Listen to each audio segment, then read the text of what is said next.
Okay, you are all set. All right, thank you very much. Well, welcome everyone. This is the regular board meeting of the East Bay Regional Park District Board of Directors on March 21st, 2023. We're beginning at 1:05. Once again, welcome folks in here in person and folks on Zoom calls. Our first item of business is, Madam Clerk, will you call the roll? Yes, President Waspi. Director Corbett. Here. Director Rosario. Here. Director Coffey. Present. Director Mercurio. Here. Director San Juan. Here. And President Waspi. Here. All right, thank you. And next we will have the Pledge of Allegiance. Director Rosario, will you lead us? Stand. I pledge allegiance to the flag of the United States of America and to the republic which stands one nation under God, indivisible, with liberty and justice for all. Someday. Thank you.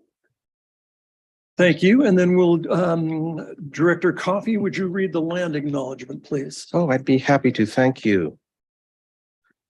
Members of the board and friends attending the meeting today, the East Bay Regional Park District's headquarters here in Oakland is located within Hushun territory on the unceded lands of the Ohlone Chochenyo speaking peoples. These Hushun communities have continuously lived upon this land since time immemorial. The lands now encompassed within the boundaries of the East Bay Regional Park District are the ancestral territory of the Ohlone, Bay Miwok, and Delta Yokut. Today's Ohlone, Bay Miwok, and Delta Yokut people are thriving, vital members of the greater Bay Area community. They remain intrinsically connected to the land they have stewarded since time immemorial. So please join all of us in recognizing and honoring this land and its ancestors, elders, descendants, and all other members of their communities. Thank you. Thank you very much. So we'll move now to the approval of the agenda, but if I can direct board members' attention to page 47. It's item J on the consent calendar. It's just a housekeeping change. This is an application to receive some emergency funding from FEMA, but the change we'd like to do is, as you read the second to last sentence of the resolution, it says during the 2017 storms, we're going to change that to the 2023 storms, and the number is DR 4683. That's the only change. It's nothing but cosmetic, as we call it. So with that in mind, do I have a motion to accept the consent calendar? So moved. Motion by member Corbett, Second. second by member Rosario. Madam Clerk, would you call the roll? Yes, President Coffey. President Waspi. I'm going to get it. Tony, if you I'm want. going to get it. Director Corbett. Aye. Director Rosario. Aye. Director Coffey. Aye. And Director Mercurio. Aye. Director San Juan. Yes. And President Waspi. Here, aye, excuse me. So consent calendar passes unanimously. Thank you. So our next item is public comments. All of you here, hopefully you'll comment. We love to have you here, and also members on Zoom, please raise your hand. Madam Clerk, could you tell the public how they could arrange to speak to us today? Yes, President Waspi. Members of the public public comments may be submitted one of three ways: via email to publiccomment@ebparks.org, via voicemail at 510-544-2016, leaving a message which will be transcribed and given to the board and made a part of the record, or simply by joining the meeting via Zoom link, which is listed on the agenda posted on the district's website. And by raising your hand, which I see. The submission of public comments was noticed on the agenda and in the board packet, which was posted on the district's website on March the 17th, 2023. All emails that were received prior to deadline on Monday, March the 20th, have been distributed to the board and the executive team. Any emails that had come in after this date will be organized and given to the board after this meeting. All right, thank you very much. So let's go with members in the cyber world. Is there anybody via Zoom that would like to have a public comment? Make a public comment? Yes, Director Waspy, we have 3 members of the public. Ms. Dunn, I'm going to start with you because you've unstopped your video, but after you finish your comment, you can stop your video. So everyone will have 3 minutes. Ms. Dunn, you're first. Good afternoon. My name is Amy Dunn, and I'm a retired state scientist and a Richmond homeowner. I'm here today to talk to you about the pilot project for Briones Regional Park. I hike in Briones at least once a week, starting from the Bear Creek entrance. I've observed an increasing use of the park over the past few years, and I applaud the pilot's intent to improve the trail experience for all users while protecting habitat, wildlife, and watersheds. I have 3 concerns. First, I have not seen a single posting about the pilot project at the park trailhead. I'm concerned that the project is being rolled out without adequate input from the people that it will impact. My work in public health in the state of California gave me a chance to see many times what happens when members of a community don't have a chance to express their concerns prior to a project beginning. Anger, outrage, and ultimately failure. I'm aware that there was an open house event recently. Again, there was no notice of that in the park. Extensive outreach is needed to begin the process of engaging a wide range of people who use the park to learn about their concerns. The plan should then be modified to address their concerns and presented to the board before implementation. Second, I'm concerned about how use of the trails during the pilot will be monitored. I've seen all kinds of rule breaking while hiking in Briones, from bikers ignoring a large clear sign that tells them to keep off the hillside near the archery range, to trucks driving off-road onto grassy hillsides near the parking lot. People are not obeying the rules as they currently exist, with no consequences. Specific resources for enforcement of the existing rules appear to be needed. The pilot's proposed new, more complicated rules seem unlikely to succeed without better enforcement being in place. Finally, how will the pilot be evaluated as to whether or not it has been a success? As any scientist knows, when testing something out, you need to define in advance what outcome you are looking for and how you will measure it.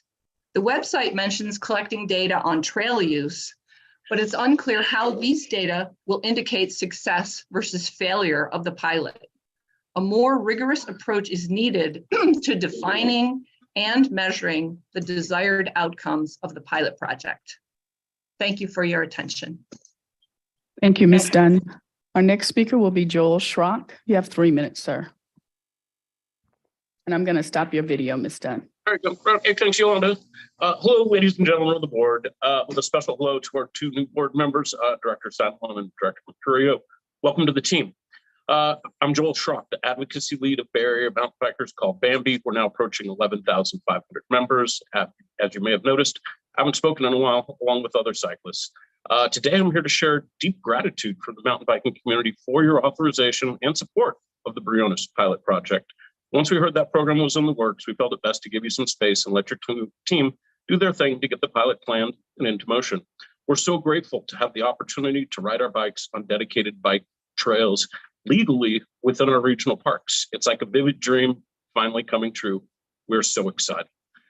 We've seen reports from the trail crews stating that they've opened up the trails to meet California park standards while trying to maintain as much of the flow and features of the original trails as possible. This is truly amazing and exactly what the cycling community has hoped for quite a long time now. Thank you all for your support, and a special thank you to Jim O'Connor, Brian Holt, Sean Dugan, and Patrick Demmons. I know you've all put a lot of effort into this project to make it a success. I'm sorry I missed you all at the Briones public meeting, but I was unable to get back to Tahoe when the meeting was closed. The cycling community understands that an important part of this test will be helping to restore some of the trails to natural habitat, and we'll do our best to make sure those goals are met. If a few unruly visitors have trouble complying with these efforts, please don't lump them into the vast majority of riders that visit the parks to abide by the rules. In addition to helping educate the community about the new rules in the pilot zone, we've also have a lot of people that are willing to help maintain, restore, and rehabilitate trails as needed. Please let us know if there's any way that we can help mobilize our community to help support your efforts in our parks. Thanks again for all of your efforts for the Briones Trail pilot. It's an amazing step forward for the parks and the communities they serve. We are deeply grateful to have your support. If there's any way the cycling community can help out, please don't hesitate to ask. I'm pretty sure you all have my email address by now. Anyway, thanks again. We're so grateful for this opportunity. Thank you. Thank you, Mr. Schrock. Our next speaker, I just see JS iPhone. Yes, hello. My name is Judy Schwartz. I'm an Oakland resident and a member of East Bay CNPS. And I'm commenting on the Briones pilot plan. I request that there be a second meeting with the public invited who live around Briones and also the people who hike in Briones. I'd like you to contact hiking group, and they were not contacted before the first public meeting, and other groups that you did not contact. I would like you to post signs about the public meeting at the staging, parking lot areas, and the trail entrances. And then I'd like there to be a 30-day public comment period after the public meeting, followed by a presentation to the full board of directors at a regularly scheduled board meeting to receive comments. I'd like there to be a walking only trail on M7/M8 or on the new map PV7. This is a narrow single track trail on a steep hillside with blind corners, and it's not appropriate for hikers and bike riders to share.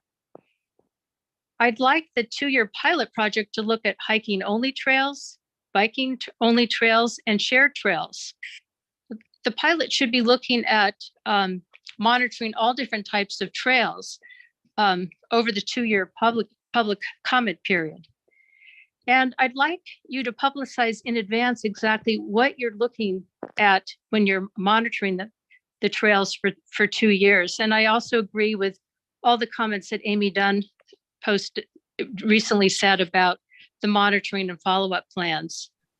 I myself am an avid hiker who seeks quiet, peace, and relaxation with beautiful views and areas with diversity of plants and wildlife when I'm outdoors hiking in the East Bay Regional Parks. And I have to say, I love East Bay Regional Parks, and I hike in them at least once or twice a week. As a hiker and looking for peace and quiet, I seek hiker-only trails. 80% of the park users are hikers, and we need more trails for hikers only. We also need trails for all the taxpayers who support the East Bay Regional Park District. Hikers, bikers, birders, horseback riders, dog walkers, families with young children, and people in wheelchairs. Thank you for this opportunity to provide comments. Thank you. Norman LaForce, please. You have 3 minutes. Yeah, Norman LaForce, Chair of the Sierra Club's East Bay Public Lands Committee.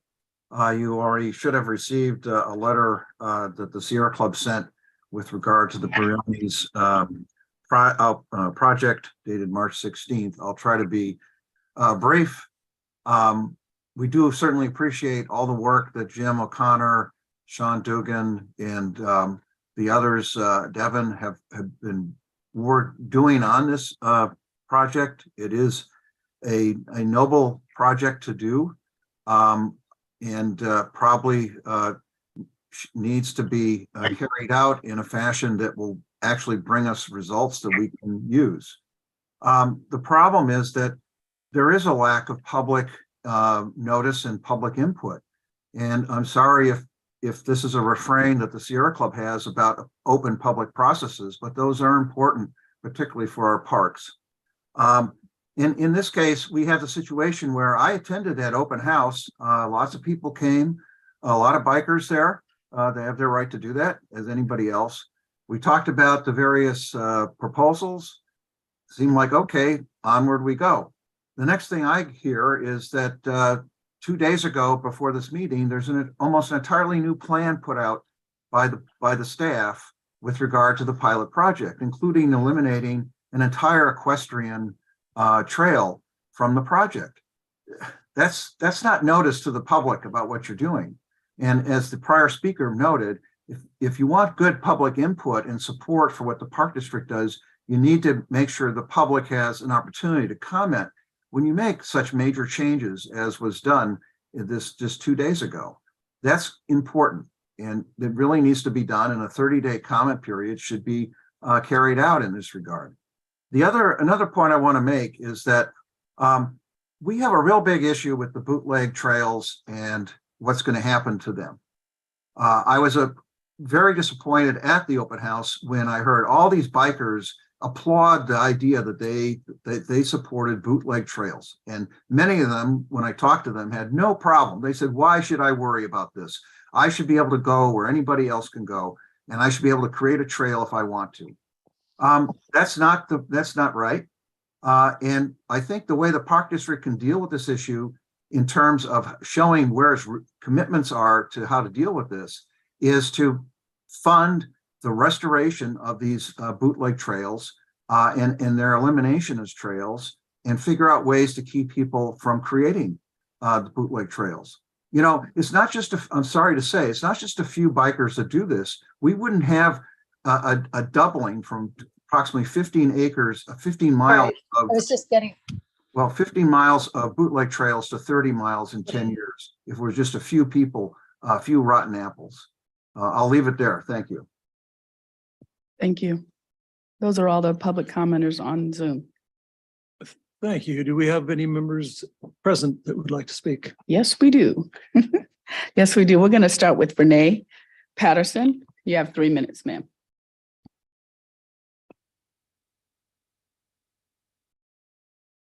Thank you, President Wasby and board members. My name is Renee Patterson. I'm an admin analyst too in operations, and I work on the 3rd floor of Peralta Oaks.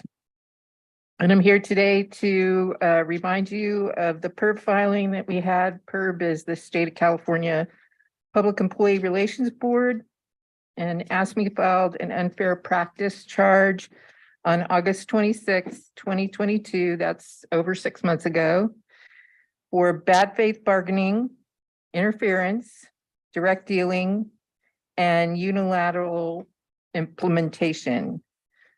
So I am here to remind you of this, and I will come to every board meeting until this has been resolved. Thank you for your time. Thank you, Renee. Our next speaker is Frank Mellon. Mr. Mellon, you have 3 minutes, sir. Good morning. Green light says I'm speaking. Okay. Yes. I know most of you guys, and it's good to see you all, but I'm not here as an East Bay Mud director anymore. My name badge the other night said retired by choice. However, retired by choice means learning how to say no. And I've not done a good job of that because I'm here to make you an offer you can refuse. The Lake Chabot Trail Challenge has been going on for 39 some odd years. This year, we are now part of a much larger group, still nonprofit, still getting funds to, I'm okay. Oh, I'm sorry. Still getting funds to sports groups and the like. And you all, regional parks, big regional parks, indeed has done sponsorship, and you graciously have let this trail take place 39 years. I want to make the directors an offer they can refuse. Instead of I've given you each a packet, and there are various sponsorship levels, 250, 500, 1,000, and so forth. But that means individual sponsorship levels. And you know, when I was with East Bay Mud, we would do a pooling to get at those sponsorship levels. So for example, if 5 of you wanted to do the 250 level, that would be $50 a piece, but you would still get your name listed individually. Of course, you all have to be within that group. So I've given you 2 forms for sponsorship. One, if you say, the heck with the rest of them, well, I'll just go it alone as a sponsor. That's fine. We would welcome that because your constituency sees your individual name, not just regional park. So I'm urging you, consider. I'm going to leave my phone. I realize I didn't put my phone number on there, but please consider doing a group sponsorship where it would read East Bay Regional Park Directors, Dennis Waspy, Colin Coffey, and so on and so forth. And you would benefit by not hitting your pocket as hard as otherwise, but because this is now part of the Runners Clubs of America group, you are now going to reach all of your constituents. So that's what I've got. I've got all the materials there for you to choose from. And like I say, it's an offer you can refuse. Thank you so much for your time, and it's good to see you all again. Thank you. Thank you, Frank. It's good Any to see you. And questions? I would add that this is an incredibly great event, great community event in Castro Valley. And they've embraced Lake Chabot, embraced it with some great graphics, depicting, as you can see in your packet, a great little otter, Lake Chabot's otter. I think that's a current one, and lots of beautiful photos of Lake Chabot. It's a great cause. Thank you for pointing that out. Every year we have a different creature that we note in the regional parks. And we were so pleased to hear that we got otters in Lake Chabot. So that's why this year's emblem is the otter. So is our fisheries department. Indeed. Thank you for your input. Thank you also very much for your time. Thank you, Mr. Mellon. Next speaker is Linda Mouton. You can actually use that step stool, ma'am. And show her to get that out of there. Sit there. So she's. Oh. Yes, I have to ask people to do things for me in the grocery store too.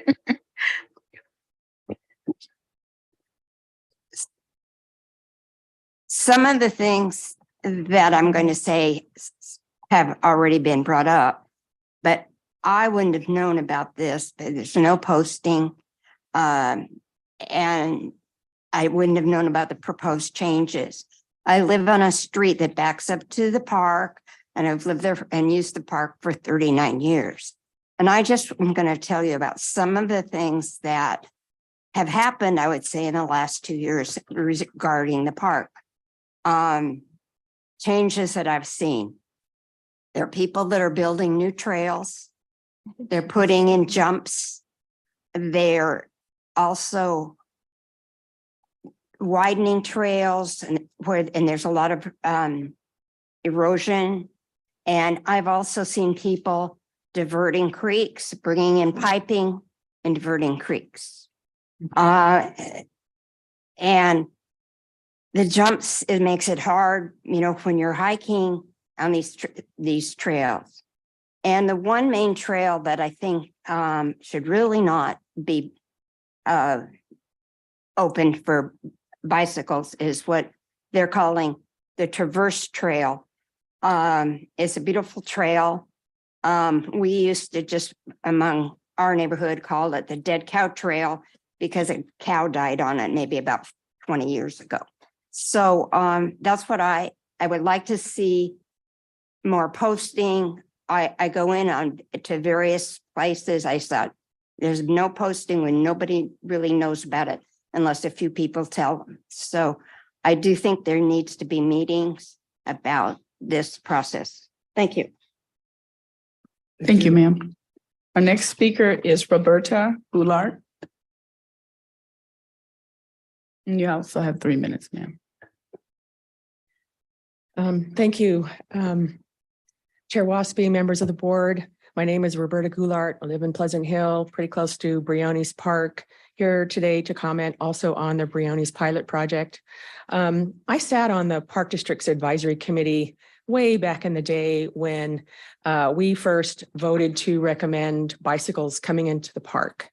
And where I stand by that vote, I think it's important to have park users of all kinds and everybody get along, despite all the issues that have happened, that have arisen since that time. Today, the park and many of the single track trails in the park are severely degraded. They're in very, very bad shape. They're quite eroded from the illegal use of bikes. There are many, many, many bike trails woven throughout the beautiful oak woodland that we enjoy. And I think that it is a great time for the Park District to get a lot more involved in management of those trails. And I think that basically, this is a great opportunity for the board to get involved and the Park District to be a little more comprehensive in its approach to expanding use of those same trails to bikes. As I said, they're in severely degraded condition, and many of them aren't very easily hikeable any longer. So I'm hoping that restoration will come with a process such as this, and I hope that a lot of monitoring and oversight and enforcement come along with this, because what we see so far are, I would say, hundreds of trails in Brioni. Some of them are small, but there are so many of them. And I don't expect biker behavior to change, even with the expansion of some areas for their use. I will say also, posting is a problem. It looks like this pilot project has gone forward with just a select few. I am in the park all the time. I am in the Brioni's project area all the time. The only reason that I found out about this project is because I happened to walk in to the Alhambra entrance when the meeting that you held was getting out. And luckily, an attendee was kind enough to let me know what was going on. Very troubling to those of us that use the park all the time. I have been, I think I've been in almost every one of your parks. I have, and I'm often, a number of times a week in Brioni. So we're really looking for board oversight. We think that there's lots of, you can't do this a little. I think we've tried that and it hasn't worked. I think the board needs to really look at this from a budgetary, a policy, and a political standpoint about how best to move forward. If this is indeed a pilot project, and if it's going to apply to other parks, it would make a great deal of sense for board involvement to happen, and for things like monitoring trail development, because those trails need a lot of work. And if those trails are going to be closed, how are they going to be closed? Simply putting up a sign doesn't work. So I would hope that you would have an additional meeting for the hikers, because the hikers, I was glad to hear that a couple of hikers knew about this meeting, but most of us that are in and around the park and there often had no idea about this thing. And we have a lot to offer in terms of the process itself. I can say myself, I've hiked almost all of the illegal trails just out of curiosity. Ms. Gilmore, that's your time. Okay, thank you. You're welcome. Thank you very much. Our next speaker is Mark Kaplan. You also have 3 minutes, sir. Thank you for the step here. Feeling much better. My name is Mark Kaplan. I live on Shangri-La Road, which is adjacent to the Echo Springs entrance to Brioni's. Been living there for 40 years. We've been hiking for the last 30 years every single day, including today. And I got 3 points. Somebody's made them already, but I'd just like to emphasize them. Number one, I'm a downhill skier, and I certainly understand bikers' thrills going down steep hills. And I think it's a great idea to designate certain trails for them to go down, both for the safety of hikers and for bikers. I would like to add that there's 2 trails called Shake and Bake that would be great for bikers to go down. It goes down from Tabletop down to Spangler, and we'd probably get rid of about half the bikers that went down it, because any self-respecting hiker would go up at once crawling. But it's a good trail, and I would recommend it. As far as hiking on the Traverse Trail, I mean, I've been up there and probably seen 1,000 bikers. Most of them have been very courteous. They've been very aware of safety. I'm up there with a dog, so that's really important to me. But there's no way I would want to meet a biker hauling ass on the Traverse Trail. It's a beautiful trail. You've been mentioned before. It's probably one of the only 2 single track trails in Brioni's. And it's beautiful, it's diverse, and I think that probably it's the nicest one there. But it's full of blind corners, downhill runs that have limited visibility. It's just studded with trunks, limbs, whatever, that would be death-defying. There's hardly any escape routes. If you run into a bike, there's no way of getting out of the way without bloodshed. I don't really understand, with about 90% of the park open to bikers, why the Traverse Trail would be open. I think it really would increase the liability of the park because there are primarily hikers on it. And finally, I would echo the same thing that everybody else has said, that most of the users of Briones are hikers. And they are not as organized as the bikers. The bikers are very well organized. I'll give them credit. But the hikers who represent 80% or whatever the number is, they're scattered all over and we really don't know what's going on. There were no postings. I found out from Roberta just 2 days ago about what was going on. And I think that the plan is a good plan, the idea of the pilot program, but the devil is in the details as usual. And I mean, I think it's fine if bikers want to risk their lives going down these trails. Fine, I understand that. But I really think that the idea of opening up the Traverse Trail is a real terrible idea. I would really love to go on that trail with any of you who haven't been on it. And I think that one trip would pretty much explain what the problem is. So please, I sent you a letter. It's got my number. It's got my email. And I'd love to take you on that trail almost anytime because I'm up there every day. But thank you very much. Appreciate the time to be able to talk to you guys. Thank you. Thank you, sir. Asata Ologala. I hope I didn't mess up your name too bad. Asata Oligbala. Thank you.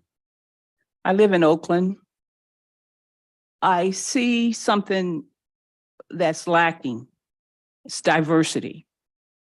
Diversity of use of these trails and parks.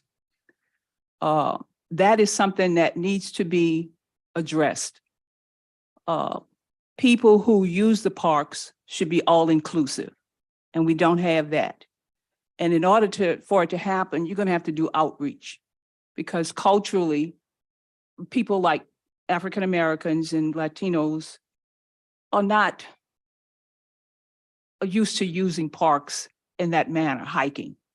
But we want to encourage them to do that. So how do we do it? That's your assignment. I'm not here primarily for that reason. I'm here to speak to how you are contributing to a problem that's going on in Oakland having to do with our police department.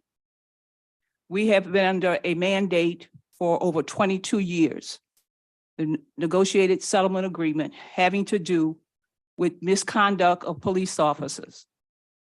That has been scrutinized for failure to comply because of our internal investigation system in the Oakland Police Department. Recently, we had an investigation that resulted in the chief being dismissed from his job. One of the persons who was in charge of the investigation became investigated, and he left before the investigation was completed and got a job here. And he's over investigations. So this is how we can't get the problem fixed with police officers who display misconduct, not only in Oakland, all over this country. They have the ability to leave their jobs. And when you do a background check, there's no ability to know the issues that they've been involved with that are negative or wrongdoing or even criminal. So you have put an officer on administrative leave since January the 10th. I just asked what has happened. I don't know how you do it, but in Oakland, you have 30 days to complete an investigation. It's been 60 days. So I would hope that you will thoroughly investigate this situation. An officer who participated in wrongdoing is currently commander of operation and investigation. If he's going to be able to slip through and you're going to ignore it, that is something that I'll be back to deal with, because it is not right that any officer participates and I don't care if he's black, white, whoever. If you're not conducting yourself in a way that you're obligated under the orders, municipal orders, then you need to be disciplined. And that is not happening. So I will wait and see what's going to happen with Wilson Lau. I'll call out his name because Armstrong has been a scapegoat for something that he created. He had the ability, he was in charge of the investigation. He was given the correct report. He demanded that it be changed. And when he was investigated, he left and he came here. So let's see what's going to happen with Wilson Lau and how you're going to execute holding him responsible for wrongdoing in the Oakland Police Department and whether you should have hired him. Thank you, ma'am. Next speaker is Jim Hansen. Mr. Hansen, sir. You have 3 minutes. Thank you. President Waspy and members of the board. Jim Hansen, I'm with the East Bay chapter of California Native Plant Society, the Conservation Committee Chair. We support the board and staff stepping up to tackle the miles and miles of illegally built trails, downhill trails cutting through Briones Regional Park. And also to start working on the trail conflicts that have risen over time, including what to do about the all-terrain mountain bikes, e-mountain bikes, as well as how we prioritize caring for our park's valued natural beauty and diversity. A little over a year ago, you received a letter from 14 environmental, equestrian, and hiking organizations recommending development of park district-wide trails plan. Today, plans for a pilot trails project are underway. Together, perhaps this is a shared acknowledgement of the need to update or maybe say basically hit the reset button on how current and future trails are planned, designed, and managed. With regard to the Briones pilot, we do need more outreach and opportunities to gather public input on the Briones pilot. The pilot project is not widely known, and there are many still unanswered questions, and this is a complex project. And a lot has been done by staff, but still we need to know what specifically is being measured, as has been mentioned. Is there a budget for data work and a schedule for funding for trail repair and restoration? Have the park's flora and fauna been that we want protecting and conserve been mapped and identified? Public awareness involvement is important, but there's nothing to stop getting started with the repair and restoration of some of these trails, nothing. Second, you've heard about the Traverse Trail. It is a narrow trail with blind corners. Choosing to make it mixed use for hikers and mountain bikers at the same time, frankly, would be unsafe for both. Third, the repair and restoration of the compacted and denuded Alhambra Creek informal trail. Its current condition makes it unsafe as a walking-only trail for families and seniors. This would be a wonderful trail to do some work on, and it's going to require a bit of work. One question that came up at the PAC meeting also was, how can the district, open up some of these illegally cut trails for sanctioned use without indirectly sending a message that making illegal trails in the parks, that would be condoned. One way to interrupt that risk is that all illegal bootleg trails be repaired first. Repaired and reversed as part of the pilot before opening any to sanctioned uses.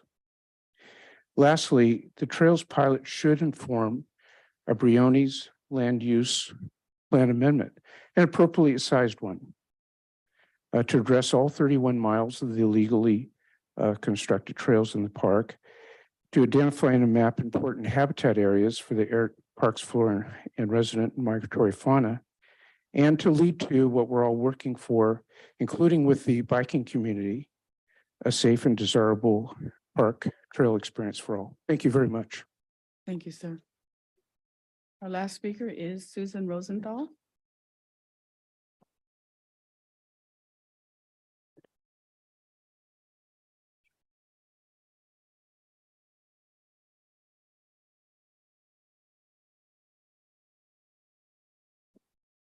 Hi, thank you very much, President Waspy, Board of Directors and General Manager Landreth. I'm Sue Rosenthal. I am a lover of the East Bay Regional Parks. I think it's accurate to say I've hiked thousands of miles in the parks, including Briones, and I'm here to comment about the Briones pilot project. And to start, I just want to say I'm really grateful to live in an area with such a phenomenal amount of protected open space. So thank you for that. I want to say about the Briones pilot project, my knowledge is somewhat limited, and I did read all the material on the webpage for the project. And I signed up last month, I think it was, to receive updates via email, but I haven't received any yet. And I only learned about the March update to the plan through the CNPS East Bay chapter, which I'm a member of. So I think it would be beneficial if for this pilot project, if the district could do more outreach to the public using all of its channels of communication so that more constituents can actually know about the plan, because not everybody who hikes in Briones is from the immediate neighborhood, and also be able to comment, to have time to review something in writing and be able to comment. And then I'm concerned about the same two trails that some other people have mentioned, the Traverse Trail, as it's being called, which is really beautiful, really peaceful. So winding, steep trail, and has lots of curves. So I think that one right now is being designated as bicycles and hiking, but I think it would be better designated as hiking only. There's a lot of wonderful native vegetation along the trail, really rich vegetation that would be better protected if it was just for quiet hiking use. There's a lot of potential for erosion on that trail with other uses. And there's, of course, as everyone has said, a potential for encounters between bikes and hikers. Same thing, the Alhambra Creek Trail. I think that would be a wonderful trail for hikers only, as it's being designated. But it could use some work before that happens. It's kind of degraded with some washouts covered by, or sort of people have put planks over them, and tree roots that are looped up to put your foot under. So I think, you know, before this project is actually, before the trails in the project are open to the public, any of them, it would be wonderful to do the repair and restoration first. The other thing I wonder about is because of the impacts on resources from increased use of the parks, increased recreational use, I'm concerned that the Briones pilot project might be precedent setting, and especially in the sense of sanctioning trails that were initially built illegally. I'm not sure what that says to people who want to build their own trails in other parks as well as in Briones, but if it's, you know, if they're being sanctioned now, I'm not quite comfortable with that. Last, I'd just like to say that I think, although I really appreciate that this pilot project includes adaptive management, I think for assessing the kind of impacts that may happen, it's always good to assess first and then initiate a project. So I think that it's as important to assess the needs of the habitat of the plants and the wildlife, as well as the public users in advance of initiating a project. Thank you very much. Thank you. Is that our final comment? Well, thank you all for taking your time to be here today. This is obviously a very complex issue. I'll quote our last speaker, these are big changes for us in the Park District. So we're not taking things lightly. We've gotten lots of input, but we've heard you today. It sounds like we may have some challenges on how we communicate with our public, but we'll work on that. And we'll all get through this process, hopefully, and have we'll do what we always promise to do, balance recreation versus preservation. It's a tough nut to crack, but we're working on it diligently. So stay with us. President Waspy, I just was reminded, Amelia Wilson is still on the line. I just didn't recognize her. Mimi. All right. Okay. Some board members have some comments, but let's let Amelia I'm speak. sorry, Miss Wilson. You have 3 minutes, ma'am. Welcome, Mimi. I don't see her on. Yeah, she's here. Okay. Page 2. Mute. There we Video, go. you stopped it. Sorry about that. Can you hear me? Yes, ma'am. Okay, you can't see me. That's okay. I'm sorry. I did check in this early this morning on this. President Waspy and board members, thanks for the opportunity to speak today, finally, without my having to drive in the rain. I'm Amelia Wilson, president of Regional Parks Association. RPA has been and remains deeply concerned about trail safety, trail designation, usage, misuse in the parks.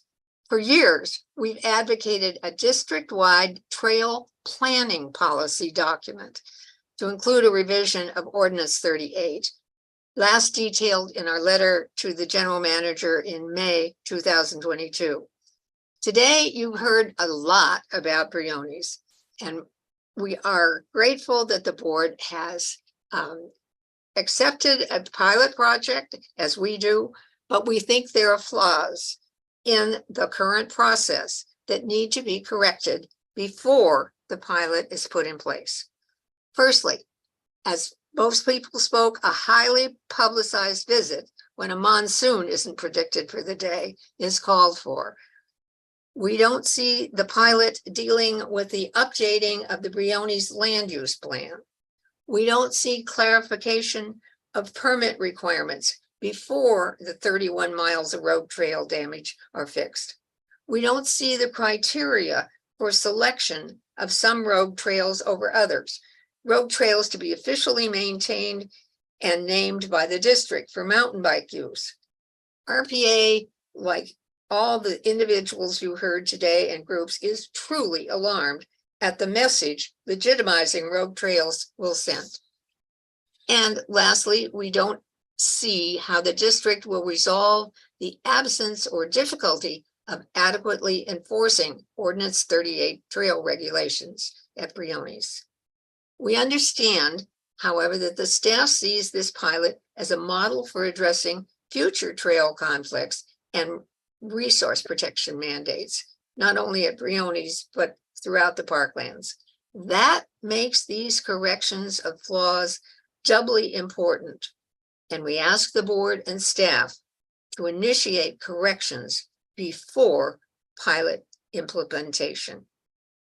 And we also urge the board members in the strongest possible terms to initiate development of a separate district-wide focused trail planning policy document, ideally put together currently with the Briones pilot and Ordinance 38 updates, providing the district with demonstrated solutions to some issues, trail standards acknowledging today's kind of public usage, and a district-wide cohesive trail planning policy for its glorious 1,300-mile system of exceptional trails. Thank you for letting me in. Thank you, Mimi, and thank you all for your comments. Once again, as you know, per the Brown Act, this is not an agendized item. We're very happy we're here. You were here. We're very happy you expressed your issues and desires for this plan. We are by law we're not going to engage in deliberating today.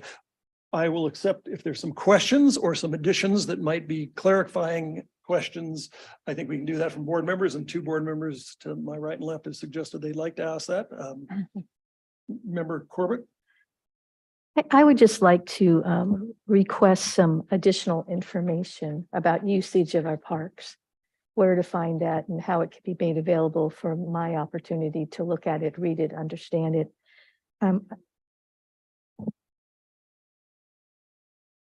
So I'm looking for information to study as a member of the board here. And specifically, I want to look for information at Briones, but I want to look for the same information in our other parks. So what I'm looking for is the opportunity to have our trail usage in our various parks, our trail usage in Briones, what types is being used, what is allowed, what types are allowed, what the actual usage is in parks of the park, do we have bikes or do we have areas where people are just hiking, but also where we have places where people are illegally using trails, illegally creating trails in parks. And like I said, in particular, I want to hear about Briones at first, but I'd like to know where this information is available for me to research and study. I do know some of this already, but I'd like to know exactly where I find this information and I can see, what the facts are now. Great, thank you. I see Deputy General Manager O'Connor writing notes and AGM Gorgon of the Parks Department looking at that. I know that information is available. It's hard to compile, but I bet it's easier for staff to do that. And I bet we can easily do that. I think it's probably on every trip map we give out and brochure we give out in the park. So that's noted and we can bring that up for another discussion at a later date. Thank you. Thank you very much. And does that include the usage of areas that they're not supposed to as trails?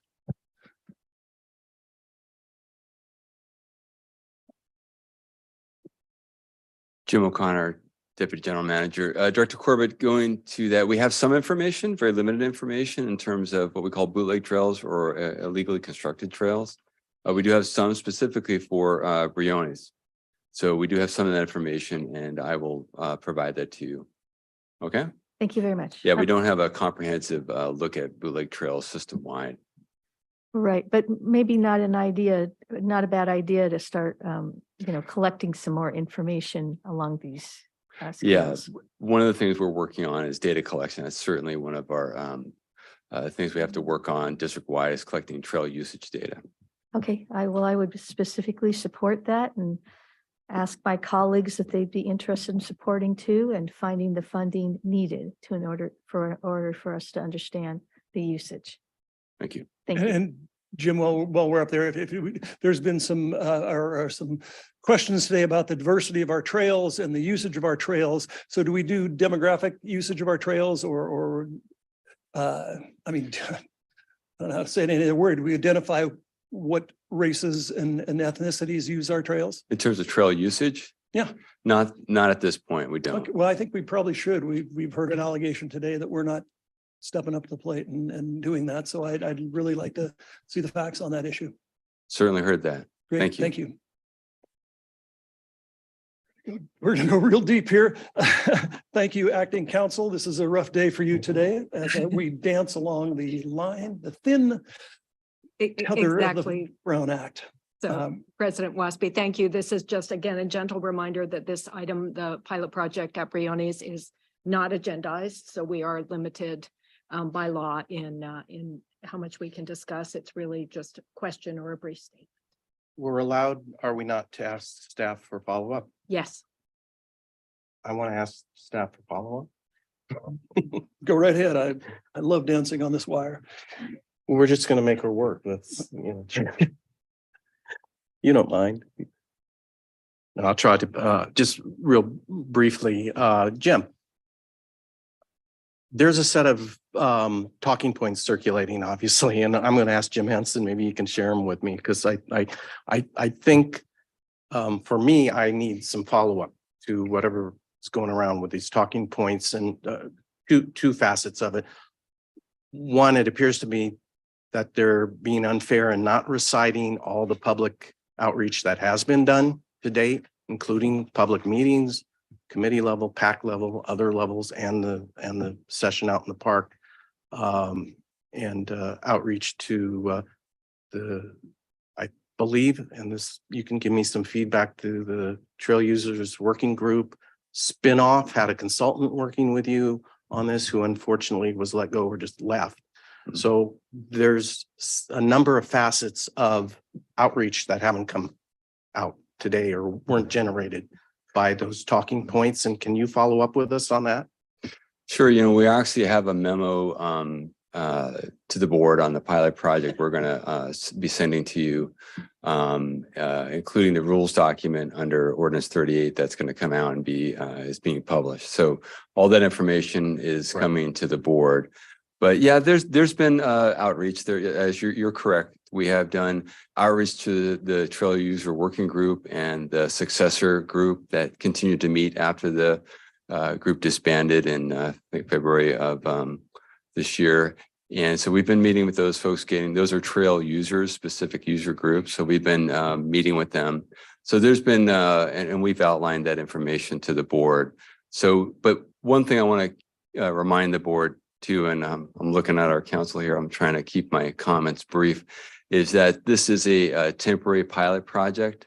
Any long-term policy issues would be addressed with the board, the full board in the future, if anything would be adapted after this pilot project. So let's just keep that in mind. We also plan to do a vigorous outreach campaign to inform people of the pilot project and the rules that go along with that pilot project. So that's still to come, as we're not finished yet. We still have some work to do before the pilot project is implemented. So we fully plan to do posting in the park. We have a web page now. So this information is available at this point. So I think I'm getting at my limit here in terms of discussing this any further. Specifically from my personal feedback, the talking points are using references to trail names that I'm not familiar with. Maybe in terms of how we are presenting this in maps, we could somehow identify common names to trails. Because if Traverse is the one I think it is, I have a lot of hesitation about bikes on it, though I'm willing to see it used in a pilot. That's what a pilot is about, to find out how that works. But I don't know the names. Maybe, and I've been walking, as you know, with you a year ago, with my wife over the last couple of months, all of them, including by sight, by helicopter. I've been going over them. And so I'd just like to have a reference of some common names for those trails. Yeah, we've created a naming scheme as part of the pilot project that'd be included in the project map. So, but there's a lot of common names, we'll call them, that the different trail users, especially the mountain bike community, use for different trails. But we've created a common scheme for that. Thank you. That'll be helpful. I think we're there. Go ahead, Olivia. Step on the edge. I do want to make one comment, and I'm going to keep it brief, but it is related to this hearing, all of this conversation. And this is something that I would share while I was on the Park Advisory Committee the previous 7 years. In terms of contact data and email lists and collecting data, I do think we have an opportunity at the Park District in terms of our databases and our methods of communication. And I just want to mention that here as this, I heard this thread coming through in terms of the comments, and I think that we have an opportunity with this pilot project to also concurrently think about how we manage contact information. Great, thank you. President Wasby, just one more comment to the board. Obviously, you've seen today from the community here, members that have showed up and those that have been online, trails are a huge deal in the Park District. And we've had this conversation with all of you, staff have had this with the board. One of the things that came out of your study session last year was that the staff internally are looking at a trails strategic plan where we're going to look at these various trail issues and then bring back some recommendations to the board probably in the fall. So we are actively working on that. And looking at this big picture in terms of recreational access and resource protection, that'll be all part of what we bring forward to you as some of those recommendations going forward. So I think I just want to make sure you're all aware that we are doing more than just a pilot project. There's other trail related work that's being done, looking at these issues as we go forward into the future. Great. Thank you very much. Thank you for providing that for us. And once again, thank you all for being here and taking your time to share with us your feelings. We will now move to the consent calendar. The consent calendar, as you remember the change we just made earlier in the meeting, contains 11 items. Madam Clerk, have we had any questions or anybody want to pull anything with the consent calendar? I know that we've had questions, but I believe they've all been answered. I'll look to my fellow board members to see that's true. So- Director Rosario looks. Yeah. Although I have one question I forgot to ask. Okay. On item E. Okay, item E, we will look, unless there's anyone else, item E will be the only item we'll pull, which is the authorization to amend the original purchase authorization for 7 Ford Super Duty trucks from Downtown Ford Sales at an additional cost of $125,107. Yeah, I was just wondering, things how these trucks were delayed in the first place. I was wondering if there was a possibility of maybe getting making an exception, maybe getting a couple of fully electric vehicles out of that 7. I just happened to see my first F-150 fully electric and gorgeous. Has a range of 300 miles. The owner is an acquaintance of mine and he lives in the mountains. He loves it. So they're starting to roll out. And I was wondering if there's a possibility out of those 7 vehicles, maybe getting 1 or 2.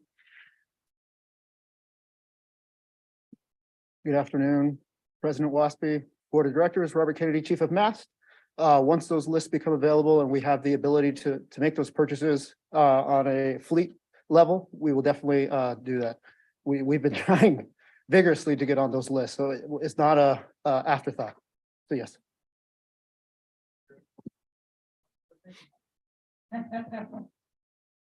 Can I follow up on this one?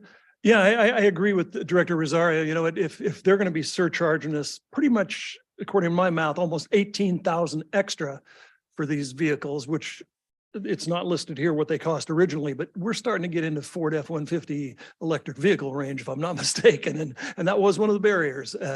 But in my opinion, I'd like to send a message. Well, I guess you're not going to send a message to Ford because they're selling the electric ones too, but for them to surcharge us 18 grand because they couldn't provide the product to us.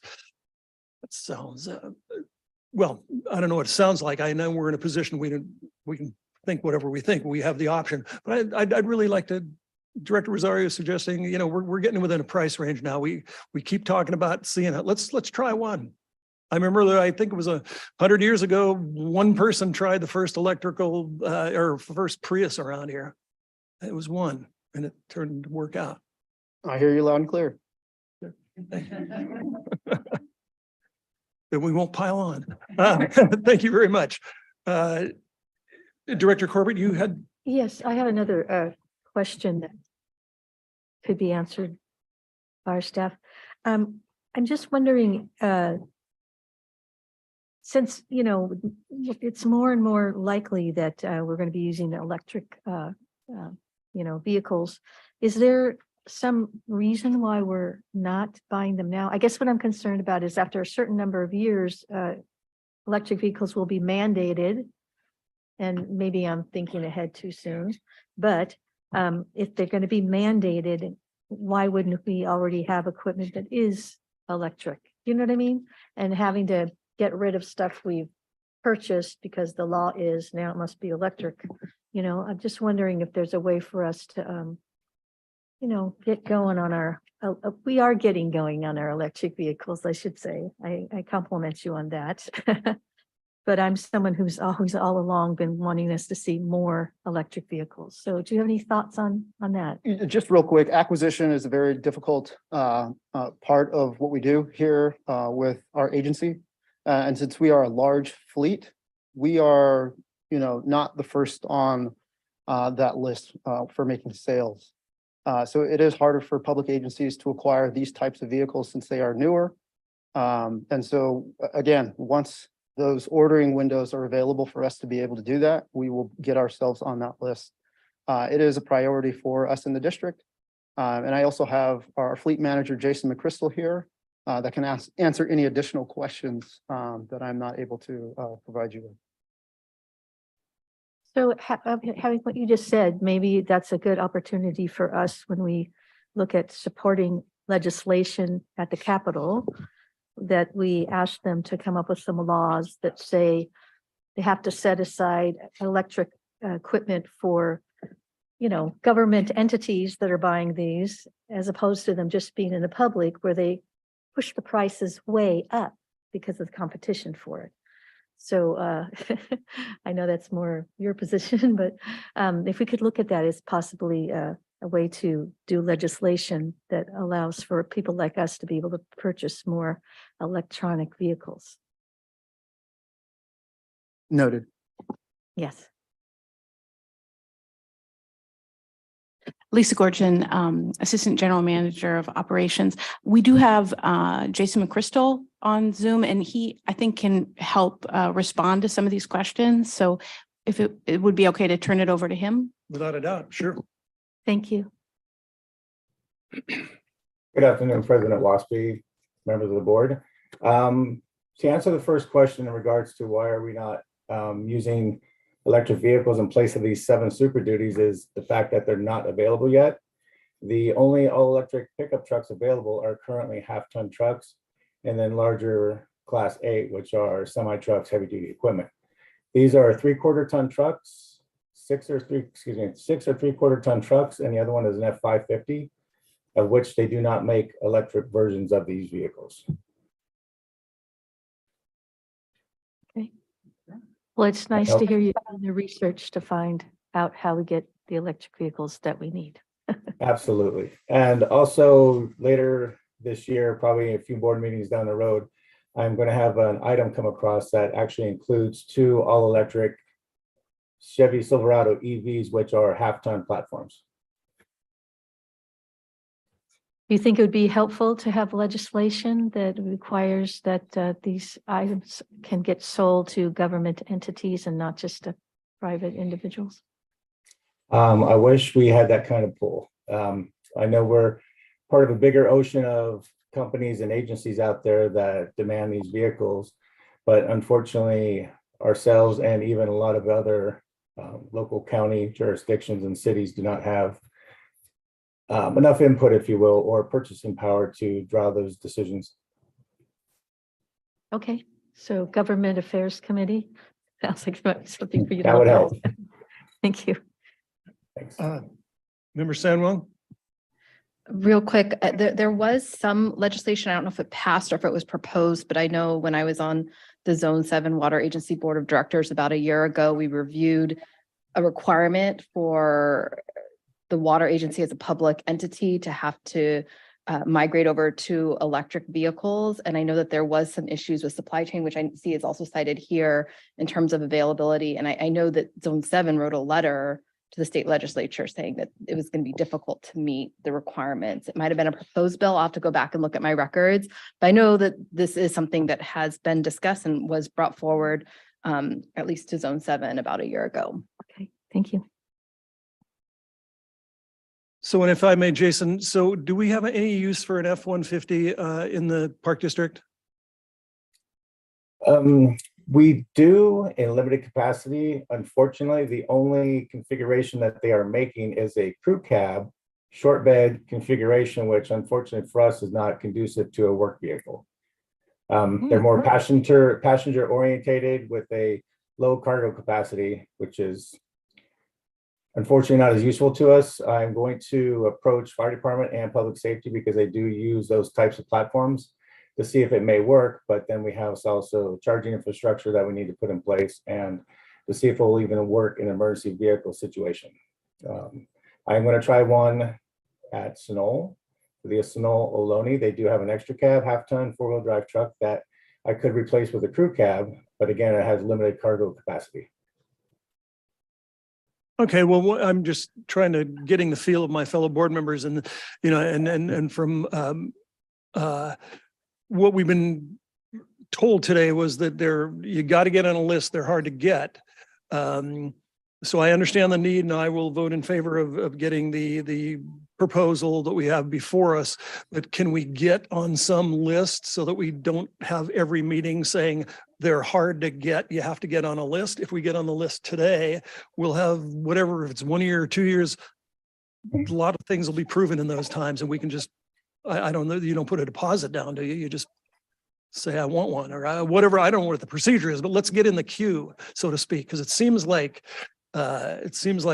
Frank Mellon or somebody can come up and take a collection and we'll buy a darn electric vehicle just because we'd like to have one.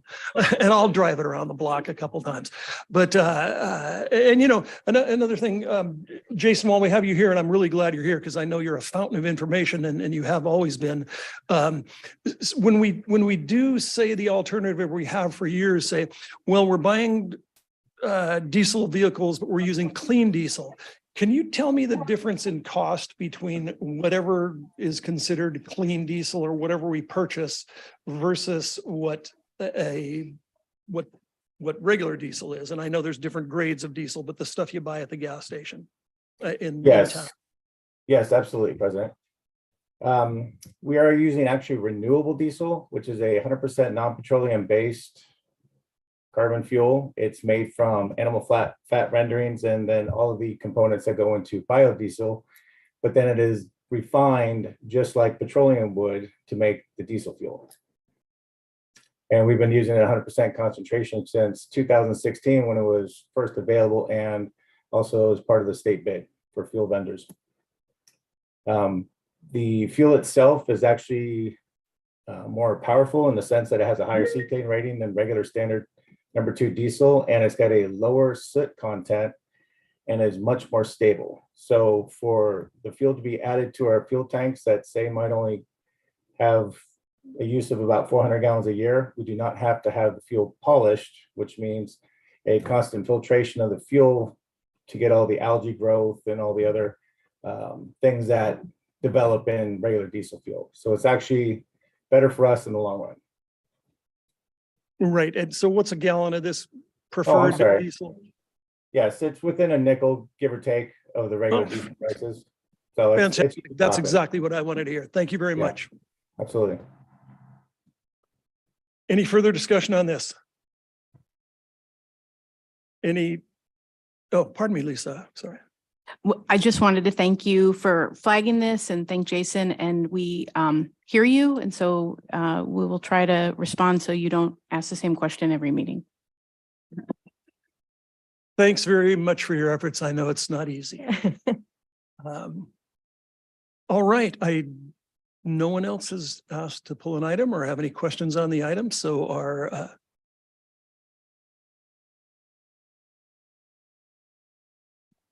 is that correct?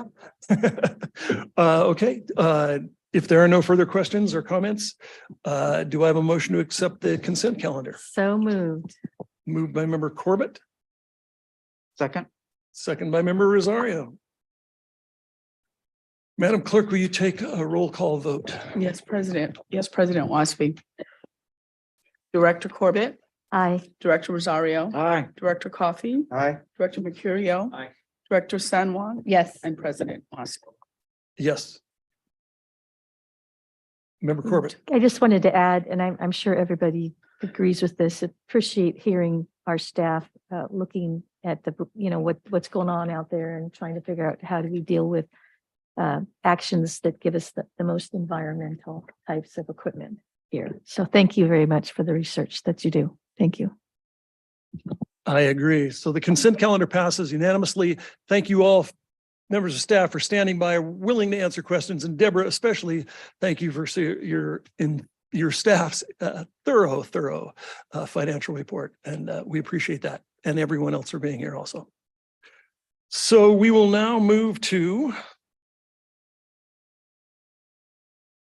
Anybody need a break here in the group? Here.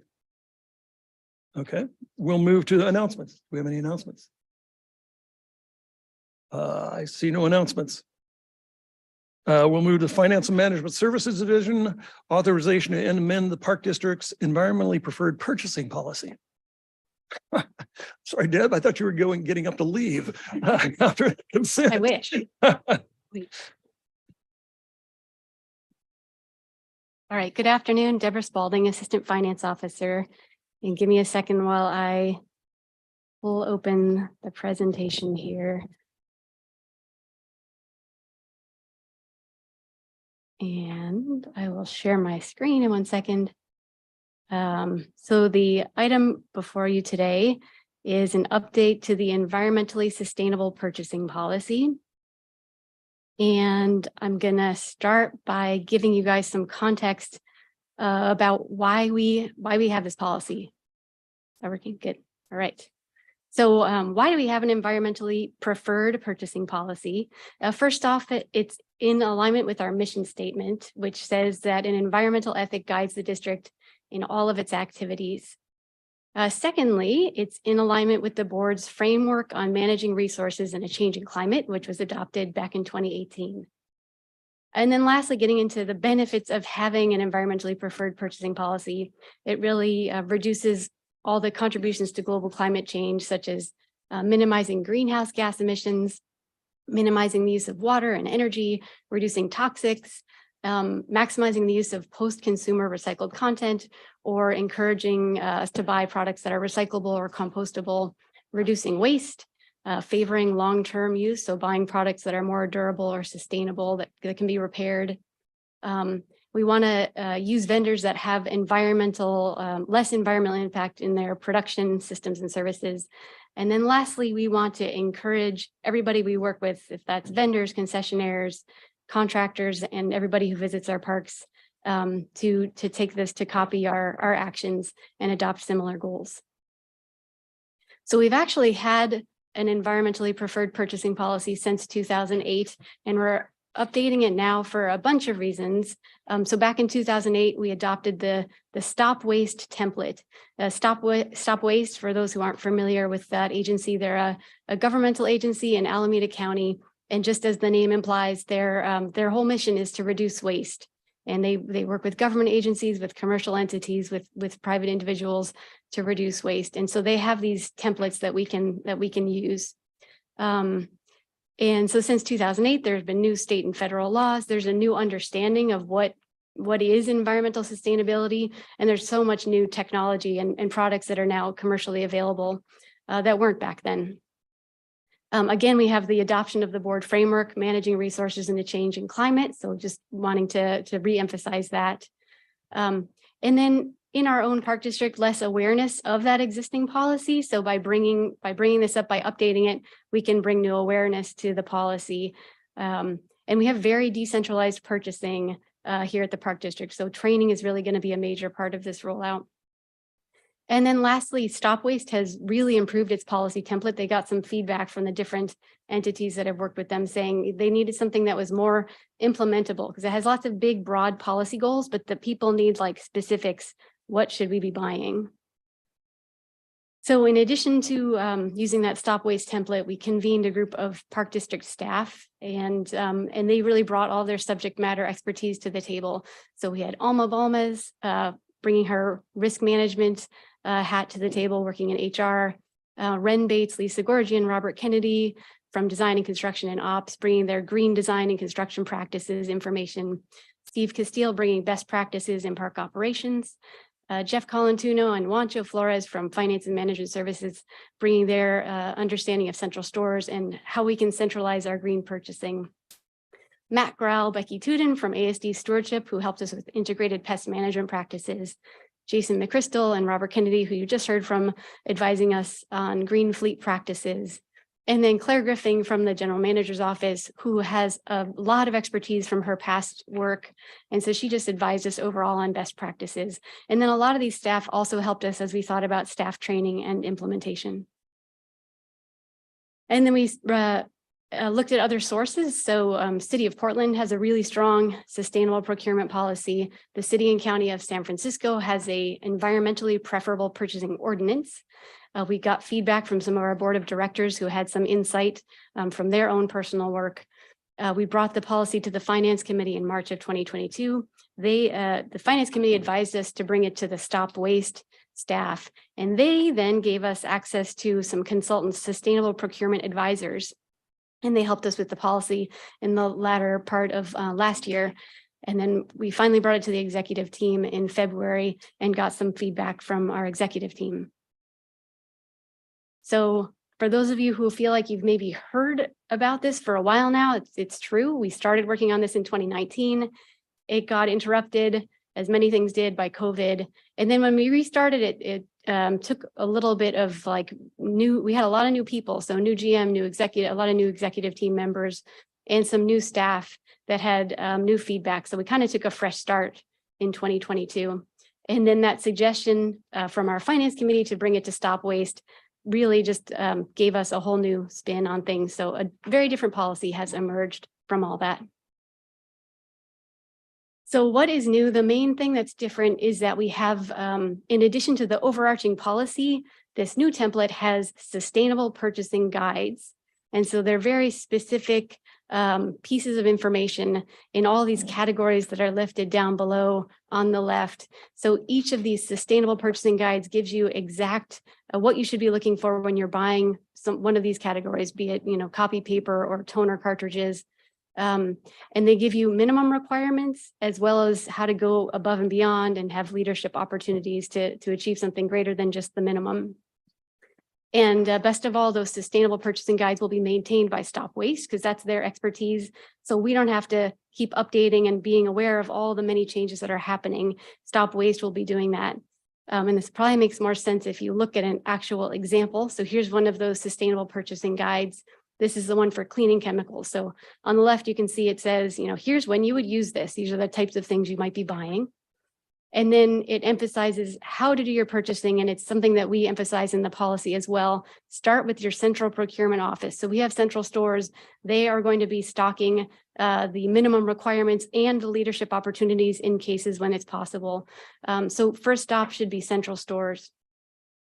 And so then it tells you if you're not going through central stores, here are the minimum requirements you need to be looking for. So in the case of cleaning chemicals, you're looking for something that has the green seal, the Safer Choice logo, or the UL Eco logo.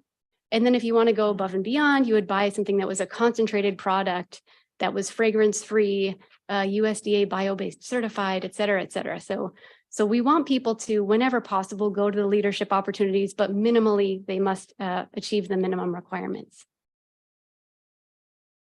In addition to those SPGs, those sustainable purchasing guidelines, we added some sections to the policy because we have some things that we purchased that are different from what are in those SPGs. So things like green building, fleet purchasing, wood for construction, and then a little bit more information about cleaning chemicals and disinfectants that's specific to the park district practices.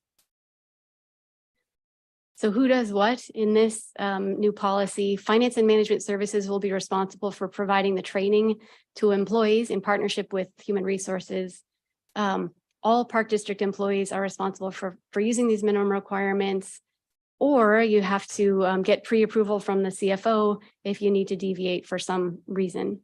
So the AGM of Finance and Management Services, CFO, is responsible for pre-approving any purchases that deviate from the policy. We'll be responsible for bringing annual reports to the Finance Committee about how we're doing with our implementation, and then bringing together people if we need to update the policy. And then lastly, we get to rely on Stop Waste to keep those SPGs updated. So really the main part of implementation is going to be the training and making sure people understand this new policy, the policy as it is now updated. So we are going to develop a 15-minute training that'll be rolled out through Summit, which is the district's training platform. And so everybody will take that training. We think it'll be completed by hopefully July 1st. Everyone can get that done. We're also going to include this training as part of new employee orientation. And then as people are doing their purchasing, they're going to have to write in their purchase request, either, yes, we complied with the policy, or we had to make this purchase because this item is not available at central stores. So it is going to be a bit of an evolution because there are some changes that are going to need to be made. And as we do our training and as we roll this out, we think we will learn what areas need to, be updated, where we need to update some of our operating or purchasing practices. So that'll be an evolution, but we're really encouraging people to look holistically at full life cycle costs, not just the immediate cost of buying that item. So it's all going to be about training and bringing awareness to what we have at central stores and the benefits of doing environmentally friendly purchasing. Central stores does have some stock that is going to need to be phased out. So they will deplete it, but not repurchase it if it doesn't meet the standards. So we're seeking the board's approval today for the policy. And we've made it effective April 22nd, which is Earth Day. And but really that's just a nice date to put on the policy. Really, it's going to take a little while to train everybody. So we think July 1st would give people enough time to get trained. And we'll be attending division meetings to give people an overview of the policy, working with HR to create the summit training and to roll that out and integrate it into the new employee orientation. And then it's going to be really on the supervisors to monitor purchasing and make sure that people are going to central stores first or purchasing green if they're not going to central stores. And then we'll have the annual report. So we'll let the finance committee know how we're doing. So we're requesting a recommendation from the board of directors to authorize the amendments to the environmentally preferred purchasing policy, including changing the name to the environmentally sustainable purchasing policy. So happy to take questions. And we have a lot of the members of the team who advised us on this here today, so they can answer specific questions. And great. President Wasp, if I just really wanted to take a moment of privilege here to just say thank you to Deb and the whole team. This has really been, she's downplaying a little bit how the team effort that has gone into this has been really iterative, some feedback from a lot of feedback from the board and from all of our staff. And it's been really actually wonderful to watch the problem solving. So I just really wanted to just highlight that before we get into the comments. Thank you. Thank you. Member Corbett. I may have some comments, but I think mostly I have compliments. This is just so exciting and wonderful, and to see the work that's been done almost from the not too far after I first started here as a board member, but to see, it's just quite impressive. Thank you so much. We really are focusing towards the importance of the environment, supporting the environment and all the work we do. Let's see, do I have any questions? I don't think I really have any questions except for just again, I am just so happy and excited about the work that you've done over the years and the support of all the staff, those lists of folks that are all in line, coming up with thoughts on how to more improvement for the environment here at the Park District. And we are quite impressed. You are quite impressive, I should say. And the people you're working with. So thank you very, very, very much. Member Rosario. Yeah, I heartily support this, and this has been a long time coming. It's I feel like I'm a supply nerd, but this is absolutely fabulous. And there's one thing I would like to see maybe added to that is buying local. I think I used to have arguments with some of my fellow supervisors back when, when there are companies that they're buying out of state because it's cheaper, but there are still companies in California that still provide those same services and products. When you buy out of state, it may be cheaper, but in the long run, you're supporting local higher economies in California, and so if I would add something like that, some kind of a local thing. And then also, support your local, try not to buy big box, from big box stores, and support your local stores as much as possible. But other than that, I think this is a great policy. Thank you so much. Thank you to everyone that put into that. Member Mercurio. Thank you, and thank you. Thank you to everybody. This is really, it really makes me feel really proud to see us going down this road. The district is a leader in many different categories, and we can add this one to it. I mean, there's other agencies doing this, but it is a leader kind of a thing that we're doing, trying to set the tone for every other organization, private and public. But what's really cool here is, I think all the board is pretty much in agreement with this, and the staff is obviously enthusiastic about it. And it's just amazing to see everybody kind of working together and heading down this goal and then doing it, And then the final step is when we actually start or continue buying these things and making these purchases, all for the good of the planet, good of the area, whatever, so that's really great. I kind of had a pretty good idea. I'm not surprised that this is going on. When I was running, I was diving as deep as I could into seeing the culture of the district beyond what I already knew. So I kind of saw that this was these types of policies were already in the mix and were kind of called for, the district striving to do these things, and now we're doing it. And then finally, I just kind of like it. It's my personal preference to have it match up with the folks that I work with is also very rewarding, So anyway, good job. And God, what's the next thing?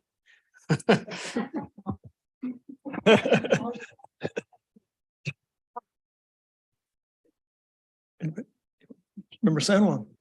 I have a couple of questions. Yes, I'm in agreement with all the positive comments that have been shared and completely support this. My one question, it sounded like in the presentation, so as Stop Waste makes revisions to their policy guide, are we agreeing when we adopt this today that it would just automatically update within the park district's, templates and purchasing guides? Is that what's going to happen from this new resolution? Yeah, so everyone will be linking to the SPGs, those sustainable purchasing guides, which are maintained by Stop Waste on their website. So as they update them, we will then be able to, take advantage of their knowledge. So we won't have to update our policy. That's good. So it'll automate things Yeah, a little bit more and also keep us up to date with federal and state law changes and other requirements. Exactly. Okay, that's perfect. I'm really happy to hear that. And then I have a question. I know Stop Waste is Alameda County. Is there an equivalent in Contra Costa County? And are there any conflict? Is this a question you'd ask? Creaking my neck. No, Deborah, I'm not an expert, so I'm looking at Dennis to see if he maybe knows the answer, because it's if he was interesting. on the There's a Stop Waste- central Contra Costa County Solid Waste Authority, or with, they didn't get hip and cool and name it Stop Waste, but it is a waste management authority. But it's only central Contra Costa County, and I don't know why that is, but we've worked with them before. They've given us grants. They're very cooperative, and they work with Stop Waste. So it's the equivalent. Yeah, I was just curious because if there were any conflicts, it'd be good to just be looking for that, since we have both counties. That's the only thing I had seen, and I live in Alameda County, so I'm familiar with Stop Waste, but I'm less familiar if there's anything in Contra Costa County. And then it's interesting, Director Rosario's comment about buying local, because I've been thinking about the same thing too, and maybe the next step in all of this purchasing policy, just in general, so not purchasing necessarily environmentally preferred items, but thinking about carbon emissions accounting, so scope 1, scope 2, scope 3 emissions. So with a local preference policy, the idea is that it's going to be a shorter supply chain, shorter emissions chain in terms of buying local versus buying something from another state. And that's one thing I didn't really see mentioned in here, but I think it might also be a slightly different topic. I guess there is a little bit about embodied carbon emissions, but thinking about that accounting between scope 1, scope 2, and scope 3, and that could be even bigger. I know previously we had a consultant contract on our agenda in one of my first meetings here, and I had asked about whether the consultant was in the 2-county region of the East Bay Regional Park District or outside. Alameda, Contra Costa County. And so that could be another way to start thinking about, scope 1, scope 2, scope 3 emissions. But I think it's a little bit outside of what we're looking at today. Yeah. I'll let the general manager take this one. Okay. And thank you for those points and questions. It's on our list of policies that we're looking at, all things purchasing. So small minority, local owned business purchasing policies. So separate from this, I imagine, at some point, the two of them would get kind of talk to each other, the two policies, but that's in the works. Great. Okay, wonderful. Thank you. Thank you. Any other board members? Seeing none. Thank you, Deborah. I really, as you know, I thank you and your staff because lunatics like me bothered you and, and given the choice, I'd snatch your paper napkin out of your hand and tell you to use your sleeve. But in all seriousness, this, and John, you mentioned, what can we do next? As I look around this table, there wasn't long ago when Nancy Skinner got on this board and said, why are everybody sitting here drinking out of plastic bottles? And we offered plastic bottles because we're welcoming in everybody. Everybody was using plastic bottles. Everybody was using paper beyond their wildest dreams. And just recently, so we eliminated plastic bottles, have very simple, just like you probably do at home, reusable stuff. Thank you, Colin. We got props. And then, and now just as recently as January 1st, I hope you all know, or February 1st, or whatever it was, when we stopped using paper in this building. So, we've adapted. We just keep adapting, and you think bad things are going to happen, but it seems like everybody can adapt really easily. And I look forward to the day as we continue to do this, when we'll make this out of something that I can eat at the end of this meeting. And who knows, it could happen. Yeah, we could do it. Possibly make it out of, I don't know, something. Anyway, but once again, thank you. This is a great program, and I know it took a long time, and thank you so much for you and everybody that would participate in the stakeholders group. Wancho especially, who has to initiate these programs. So it's a pleasure to work with you all. I will, unless there's any further questions. Oh, members of the public. Anybody from the public would like to speak? Okay. So Motion. we could probably make this happen with a motion. Make the motion It's a motion by member Corbett. to authorize. Look the other direction because this side's been silent. And a second by member Mercurio. Any further discussion? Hearing none, Madam Clerk, would you take roll call vote? Yes, President Wasby. Director Corbett, Aye. Director Rosario. Aye. Director Coffey, Aye. Director Mercurio, Director San Juan. Yes. And President Wasby. Aye. Motion passes unanimously. Thank you very, very much. All right, we now are moving to general manager's comments. Pardon me, can we take, and we're all counting, a 10-minute break. Is that okay? Been requested? We'll take it. Okay, Sarah, I'm sure you heard him say we're going to take a 10-minute break.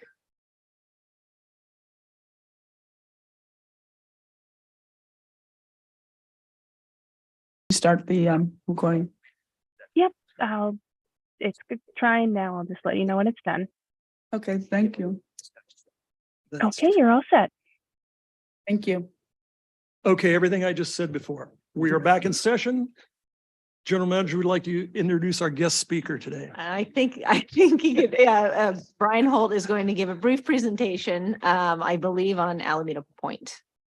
Thank you very much. And thank you to the board. Brian Holt, Chief of Planning, Trails and GIS. I am going to give a brief update just regarding Alameda Point.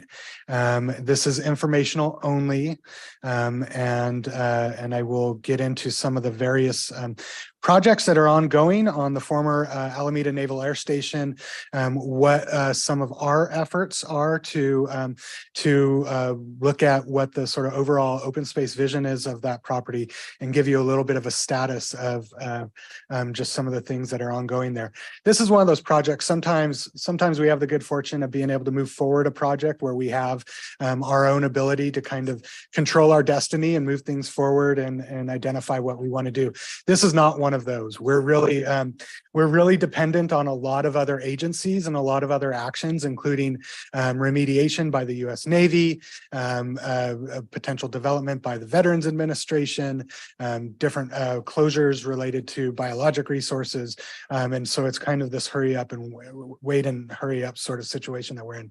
But often the role that we can play on projects like these is sort of, we can kind of put out the vision for the site. We can get the public excited, and we can try to help convene things and push things forward. So this isn't a great map, but towards the east side of the property, you can see my cursor on there. This is all the developed area, and you're actually starting to see housing actually going in at Alameda Point, which has been a long time coming. I think the base officially closed in '95. And of course, there's been a lot of adaptive reuse and some great little venues that have been put together in some of those areas. But the area that we'll be discussing is sort of the gray and the green area, and they'll be in totality of this area. The green area is labeled as Future Regional Park. That's the area that we had identified and we have referred to as the Northwest Territories Regional Shoreline. We'll save the official naming for that for another day. The light yellow area is the area that's identified for a Veterans Administration outpatient clinic and columbarium. And then the gray area is really, it's labeled as nature reserve, but it's really just going to be preserving the existing tarmacs and runways out there for protection of the least turn colony. And then of course, around the side, you have the dotted line, which is the Bay Trail, which can be yearly open within our regional park area, but would be seasonal around these other areas. And I will mention, we do have a presence out here already. Our police do currently patrol the Bay Trail area, so we are active there.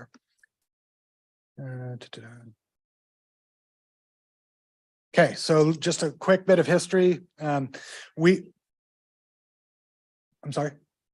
Oh, yeah. I just had a quick question. Is there any printed material in here on a map of this or anything? I can get you any maps or anything that you need, but no, I don't have any printed material right now. Oh, nothing printed came out. No, this is just, this will be the only words, and then I'm going to show you some pretty pictures and we'll go from there. So, Okay. This in 2019, we entered into a memorandum of understanding with the city of Alameda for that Northwest Territories property. That was 145 acres. Again, even though we entered into an MOU for that area, we haven't been able to perfect a lease for that because the Navy continues to remediate that site. So we continued to monitor the Navy remediation, but that is not a quick endeavor. So that's ongoing. So then we started shifting and looking at, okay, what's sort of something that we could do in more the near term.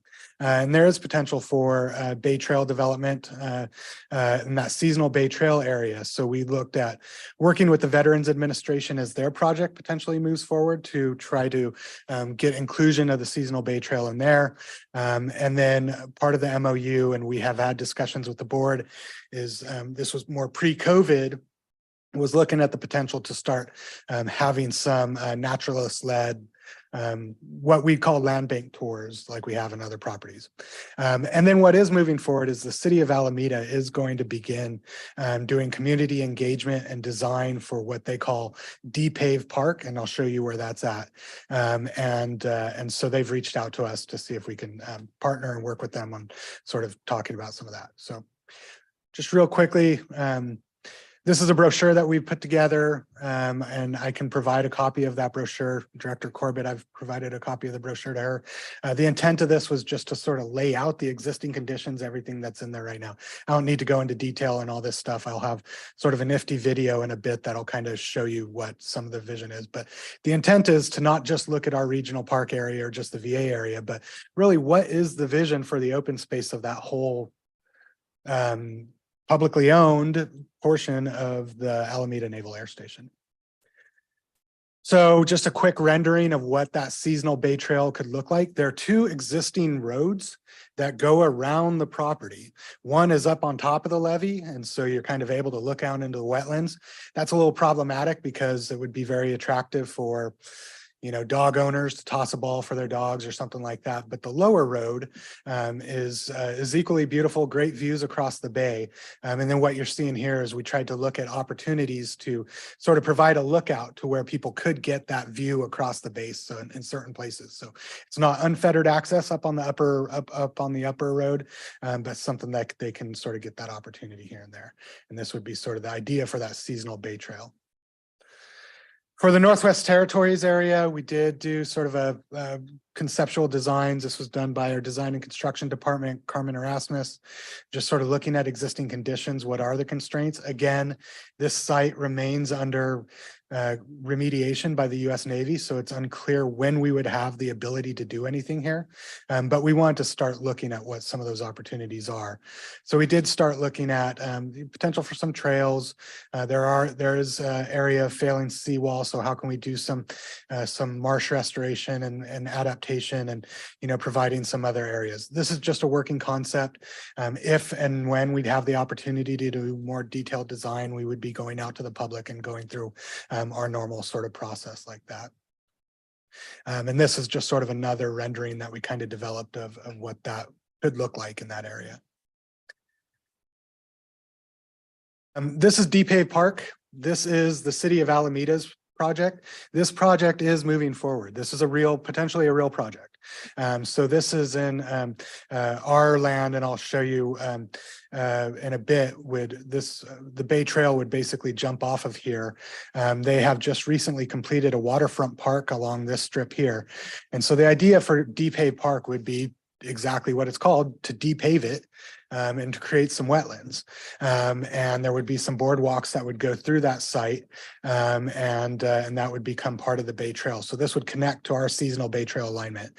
So the city of Alameda does have a consultant on board, and we have been working with them and talking about how we're going to collaborate on any public outreach as this moves forward. So we'll be sure to keep the board updated. Director Corbett will keep you updated as those plans start to come together. And this is just sort of another rendering. This is really the main point of why I wanted to come and present to you today, was just because we staff actually put together, we do have capabilities now in my department to fly drone footage. And so we took that opportunity to fly the Alameda Point property, and then actually staff work to kind of put in some of this information in there.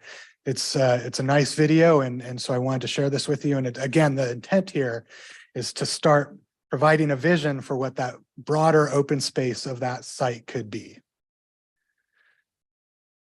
And we have there's some nice sound on here, but I'm not sharing the sound, so I'll kind of narrate through it here. So again, this is that map. This area here is DePay Park. So zooming in on that. This is the project that will be moving forward from the city of Alameda. This is kind of near where that row of distilleries and breweries are. So the Bay Trail would kind of go off of that, the new waterfront park that was created. And then you can start to see some of the views that we would have through there. So these wetlands would be restored. And then likely in here, the VA keeps asking us if we're interested in taking over this pier. I've suggested no.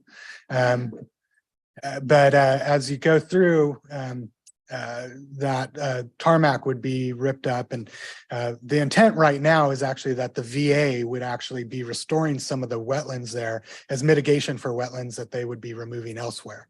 And then you can see the least turn colonies called out there. A lot of the intent is to just keep that least turn colony as it is now. And then you can see this road here. This is where, that seasonal Bay Trail could kind of start off. And what you have here is essentially a linear park. You don't necessarily have big open space, but you have a trail that would go along, but you have real expansive views, and you can see the views of the city, which are just fantastic. It'd be seasonal to protect the Bay Trail, or to protect the least turn.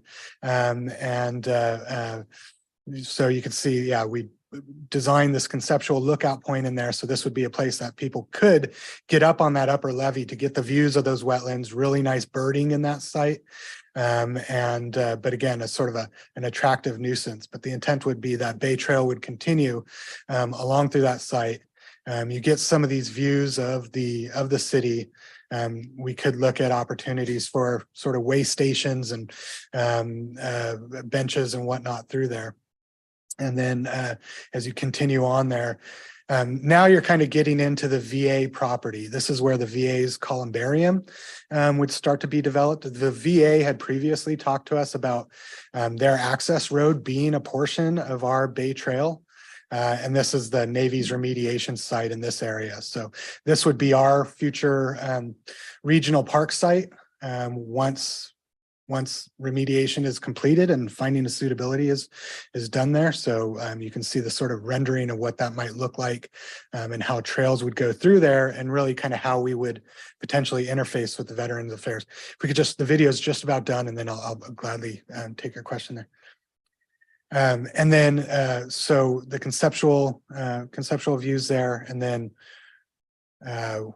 we wind down over here. So this would be where the future VA outpatient clinic would be.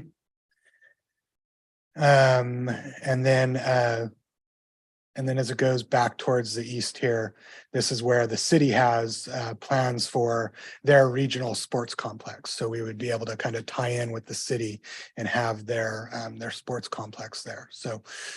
So again, our effort here was everybody's been kind of looking at this property in different pieces, and there hasn't really been this sort of more comprehensive view of how do all these things kind of work together. So that's the end of my presentation. Director Corbett, I know you have a question. I'm happy to answer it. Thank you for the presentation. I'm just wondering if you could take us back to a picture that shows there's portions of that pathway along the bay that will not be open certain times of the year. Correct. So can you show that to us? Yes. And the reason why? Let me share my screen once again. From current slide.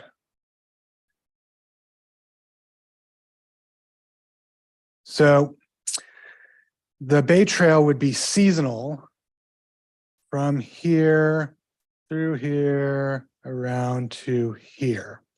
And the reason why that would be seasonal is because this whole site is under a biologic opinion, and it's seasonal because that's when the least terns are in their little colony area nesting. And the concern is that if you have the public in there and dogs, they would disrupt the least terns. So we're limited even to us to get out there between September and April because of the least term restrictions. April, when the weather is the nicest.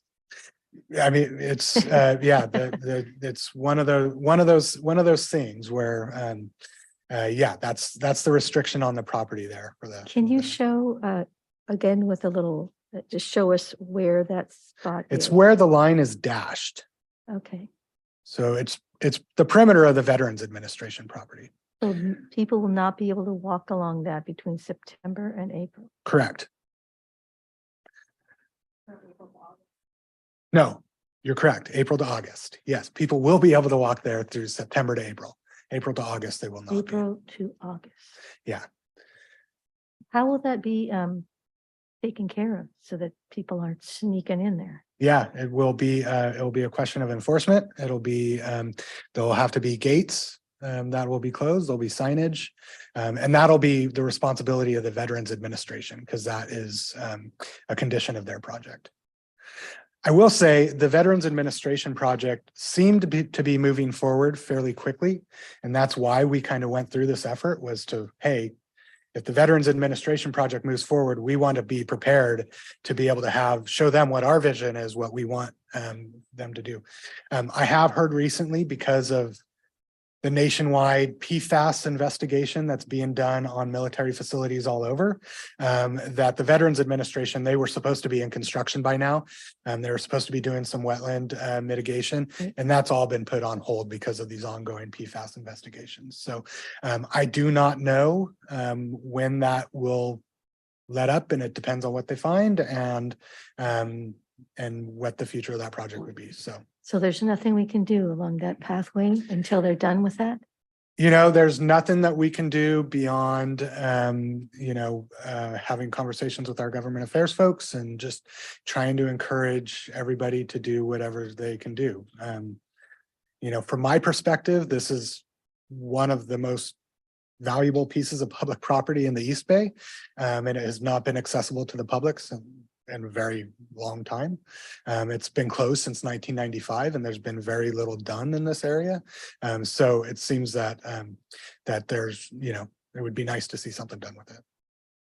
We had also spoke once upon a time that there'd be an area where we could take some people in just to take a look as we're planning. Correct. Is that still going to happen? And could you Right. show us where on the map that Yeah, would be? so timely question. If you'll recall, we were planning to do that pre-COVID. We did have to sort of, put a pause on that during COVID. And then I actually have a meeting tomorrow with some of our interpretive staff to get them out on the site to talk about how do we queue this up for, probably, I don't know if we'd be able to do it this year, but, possibly get in the pipeline for the next year to do some of these naturalist-led tours during the season that we're able to get out there. You couldn't even bring some smaller groups alongside to walk through there, some of the, Yeah, that would be possible during that September to April window timeframe. Yeah.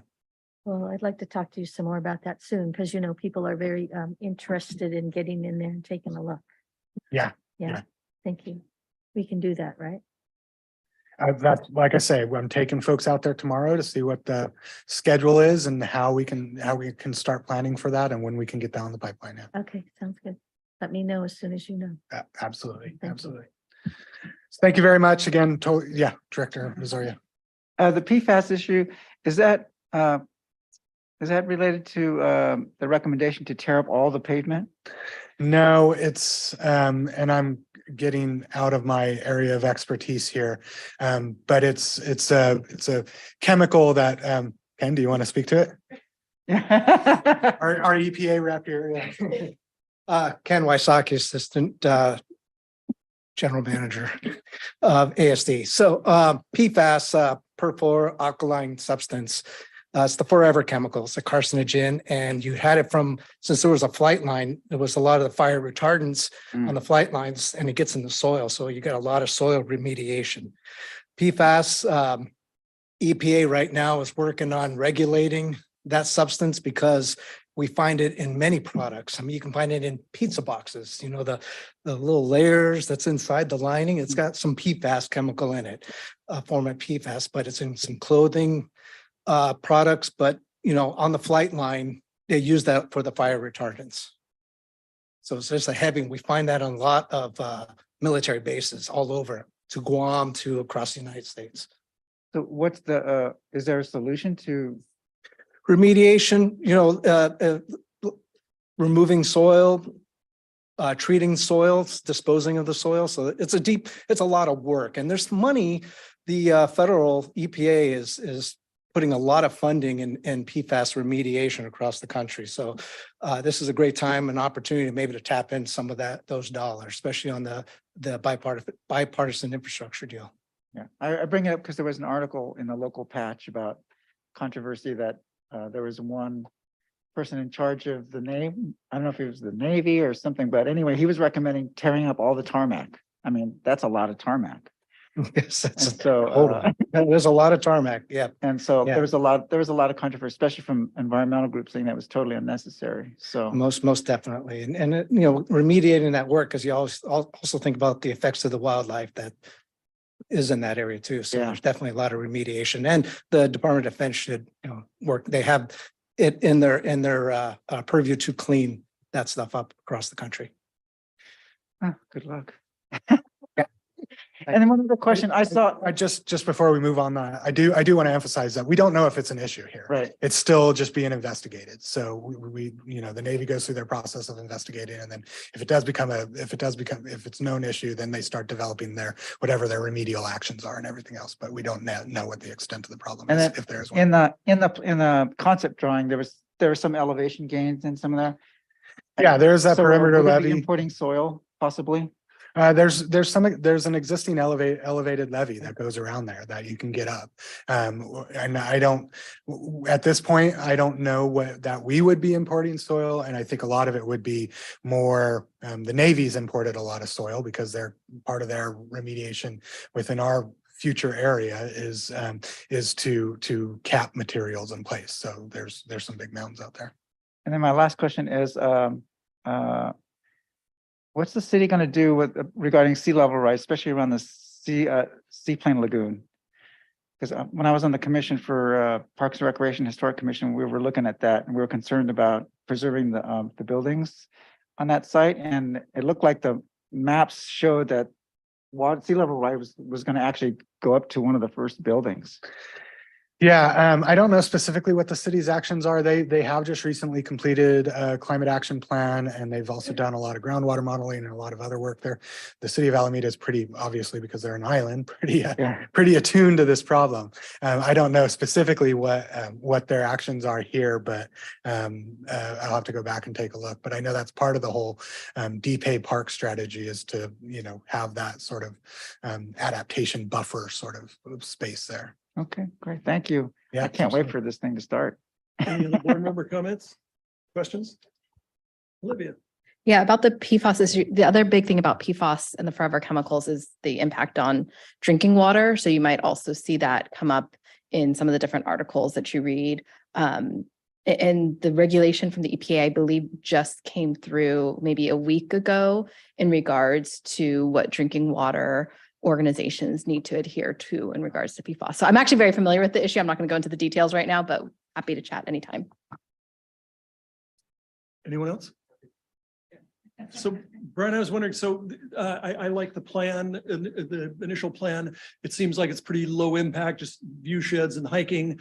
Has there been any thought? I don't know, but is that part? I mean, it's obviously part, but is it strategically along the Bay Water Trail to where we could put in a kayak launching? And I would bet, I know there's a lot of wind down there, but in the mornings it's pretty calm. So kayaks, and then in the afternoon, windsurfers could really have some fun down there. I don't know if the site's included in the Bay Water Trail. I think there would be some definite physical constraints for us to do a kayak launch there, but I think the city has identified some of those opportunities elsewhere. And of course, we have Encinal Beach just right down the road from here. That's a good point. And then also with the Lease Turn Colony, I noticed that was in the Brownish area, which also contains the columbarium and the clinic. So, and you said the law enforcement would be handled by the Navy or whomever, the federal government? The Veterans Administration would own that portion of the property and be responsible for. Okay, so, but who's the lease turn? Will that be us? Or That's the Veterans Administration. They're gonna handle the Correct. the Dave Ritchie stuff? Okay. I mean, there might be opportunities for us to partner. Part of the, one of the deals in the biologic opinion was that we're going to develop a conservation management office where some of our folks could actually be staffed in there. So there's definitely partnership opportunities, but we haven't gotten there yet. And right now, it's the VA's responsibility to manage. Well, I think they contract with the U.S. Fish and Wildlife Service to be out there. Okay, great, because that also would be chumming a lot of cats in the neighborhood. That's come up as well. Especially in that area. Yeah.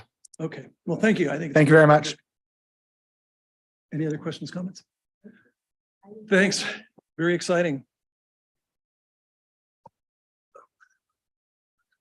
And along with the General Manager's report, there's a lot of comments on what's been going on in the Park District. Any comments, questions on that? Lots of interpretive stuff going on. It sounds like everybody's getting busy again. No comments, questions?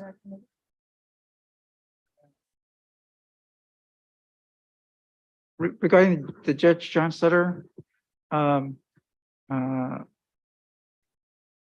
we have any updates about the cleanup with the Army? Regarding the John Sutter cleanup, do we have any updates? What's happening between the Army and this and the state? I think I'll have to follow up with you offline. I don't think we actually have an update. I think we're in the dispute process, the formal dispute process, but I'll follow up with staff on that. Well, I guess I would like to acknowledge and thank in a couple of these community services and volunteers and under Interpretive Parklands at Garin. I note and I congratulate someone who had the great idea to include our park users in voluntary cleanup programs. I think that's an excellent idea. Everybody embraces our parks. Everybody comes here and says, when are they going to be open again? Blah, blah, blah, blah. To allow them to be part of the cleanup, I think is an excellent idea. And whomever came up with that, thank you.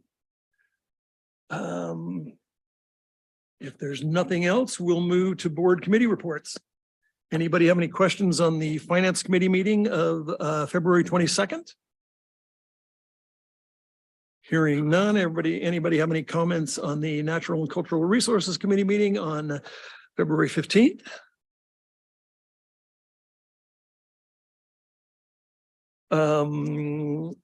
Anybody have any comments or questions on the Park Advisory Committee meeting of Monday, January 23rd?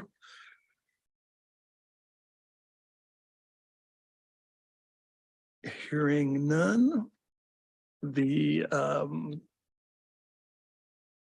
the last one? The Operations Committee meeting of December 13th. Again, hearing none, let's move to our next item, which is announcements from closed session. There are no announcements from closed session. All right. And board comments. So let's start from this end of the deal. This Mercurial? far Yeah. end here? Yeah, this end of the deal. That makes a lot of sense. That So side of the dais. here's my list. On March 8th, I had the general manager evaluation meeting with Pat O'Keefe via Zoom. And then the following day on March 9th, I had another Zoom interview about the upcoming board workshop with Susan Keene. Later that day, we had the Contra Costa Water District ad hoc committee meeting out at Big Break. That was good. And then on the 13th, I was a non-participant, just kind of watching the legislative committee meeting via Zoom. And the same thing on the next day, operations committee, I just sort of looked at it and was glad I wasn't on it. No, just kidding. Let's see. March 16th, I met with district council to get a legal update here in the offices. And then the next day on the 17th, March 17th, I had the opportunity to go on a helicopter tour with our folks going out of Concord Buchanan Field. And I invited the PAC chair, Carlin Obringer, to come on it because she'd never had the opportunity to do that. And so we got an up close and personal look at the Naval Weapons Station property, and she got a lot out of that. We're both interested in that. And then on March 20th, another Zoom meeting, which was a district council evaluation meeting with Pat O'Keefe. And then that was on the 20th. And then, no, it couldn't have been the 20th. Anyway, we had the Carbonator meeting yesterday, right? With some of my fellow directors were on that.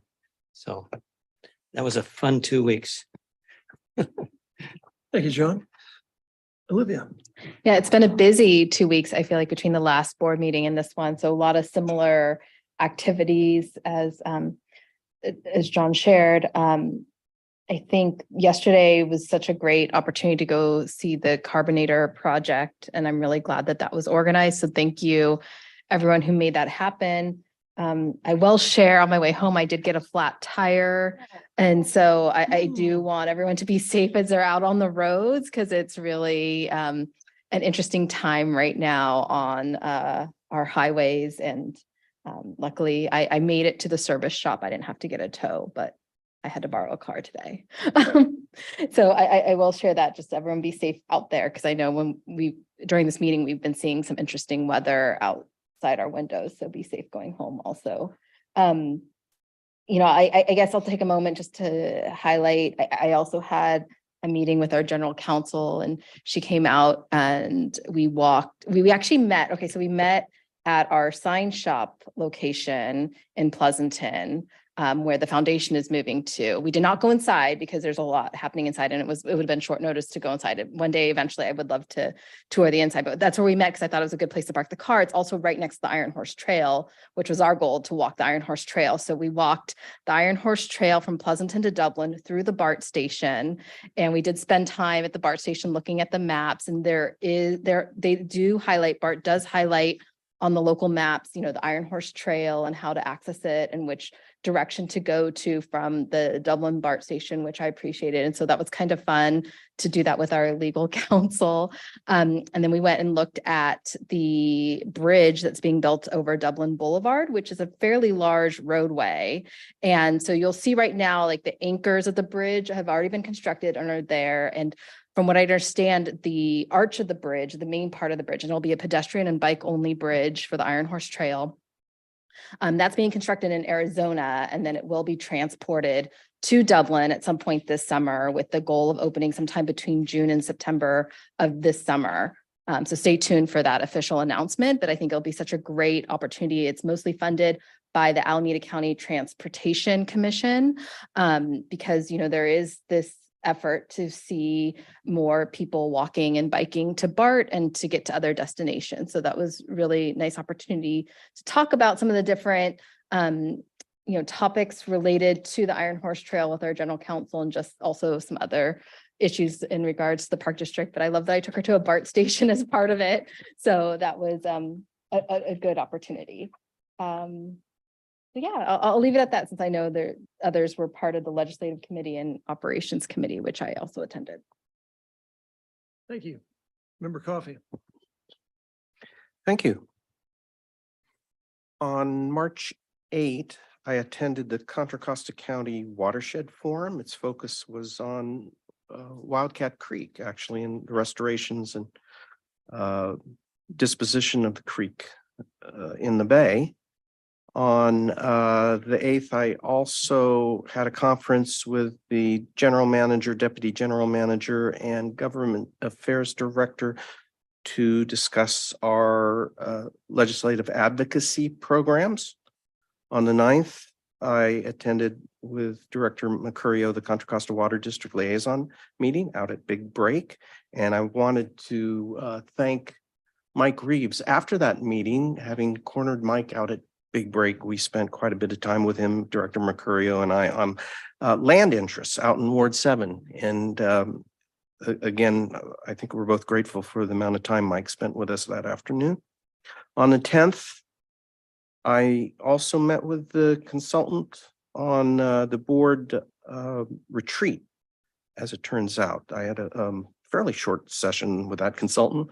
And then in the afternoon on the 10th, I had my one-on-one meeting here at Peralta Oaks with the general manager. And that was very productive and informative for me. On the 13th was the Ledge Committee. That afternoon on the 13th, I met with our consultant overseeing the GM's evaluation. And then on the 14th, I also watched the Ops Committee on YouTube. That appeared to be a very productive meeting. And the rest of March up to yesterday, I was on vacation in Arizona. Thanks. Sounds good. It Thank was. you. Member Rosario.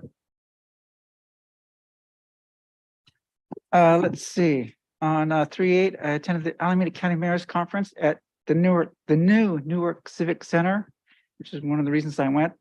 They spent three new beautiful all glass buildings, including the library, and their city council chambers and $80 million for 3 buildings, and they just moved in just maybe 6 months ago. So it was gorgeous.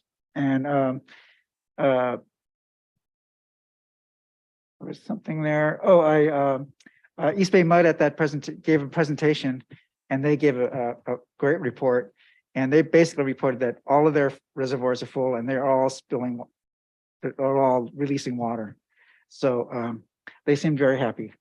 But they did point out that their majority of their infrastructure is being spent, or their funds are being spent on infrastructure, replacing pipes that are from the 1800s. So that was a great presentation, and it was good to be there to see everybody in person.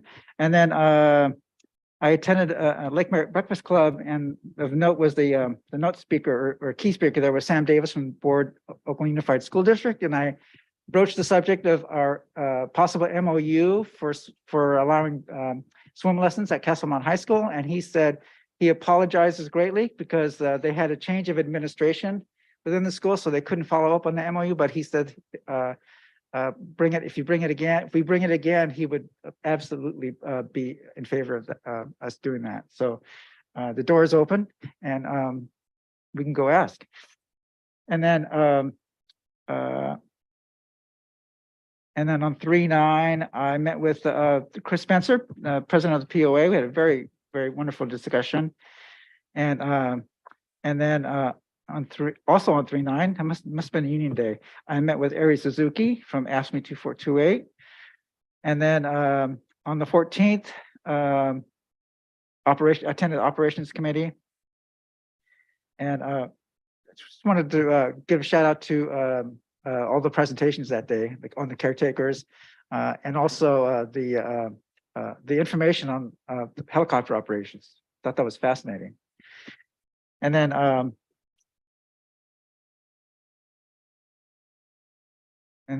the 16th, nope, 17th. Oh yeah, so here we go. I attended the Eden Area Democratic event at Carpenter's Hall. Key speakers were Aisha Wahab and Liz Ortega and Eric Swalwell. But I had a nice conversation with Javanka Beckles, who's throwing her hat in for the state senate. But she's on the AC Transit Board, and this ties in dovetails within a conversation I had last night with the members from the AC Transit. They're looking at all their routes now. There's less and less traffic going Trans-Bay.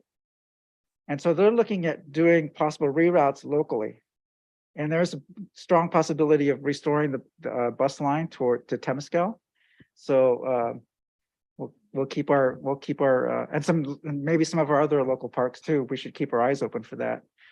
So they're looking at all their routes. They're putting new eyes on it because they're looking at the ridership, and it looks like the Trans-Bay stuff is really falling off. But the local stuff, they're going to try to see if they can increase services locally, which is great.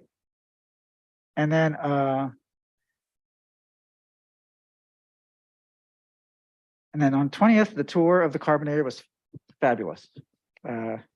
Hats off to the fire department and everybody else involved, stewardship, and what a great pilot project. A lot of lessons learned, and I think that's cutting edge stuff. And can't wait for the rest of that plot to be taken, and then we have to go hunting for some more money. And then I met with Pat O'Keefe for the district council's evaluation comments, and then attended the Alameda County Special Districts dinner, where I had my conversations with AC Transit members there. And then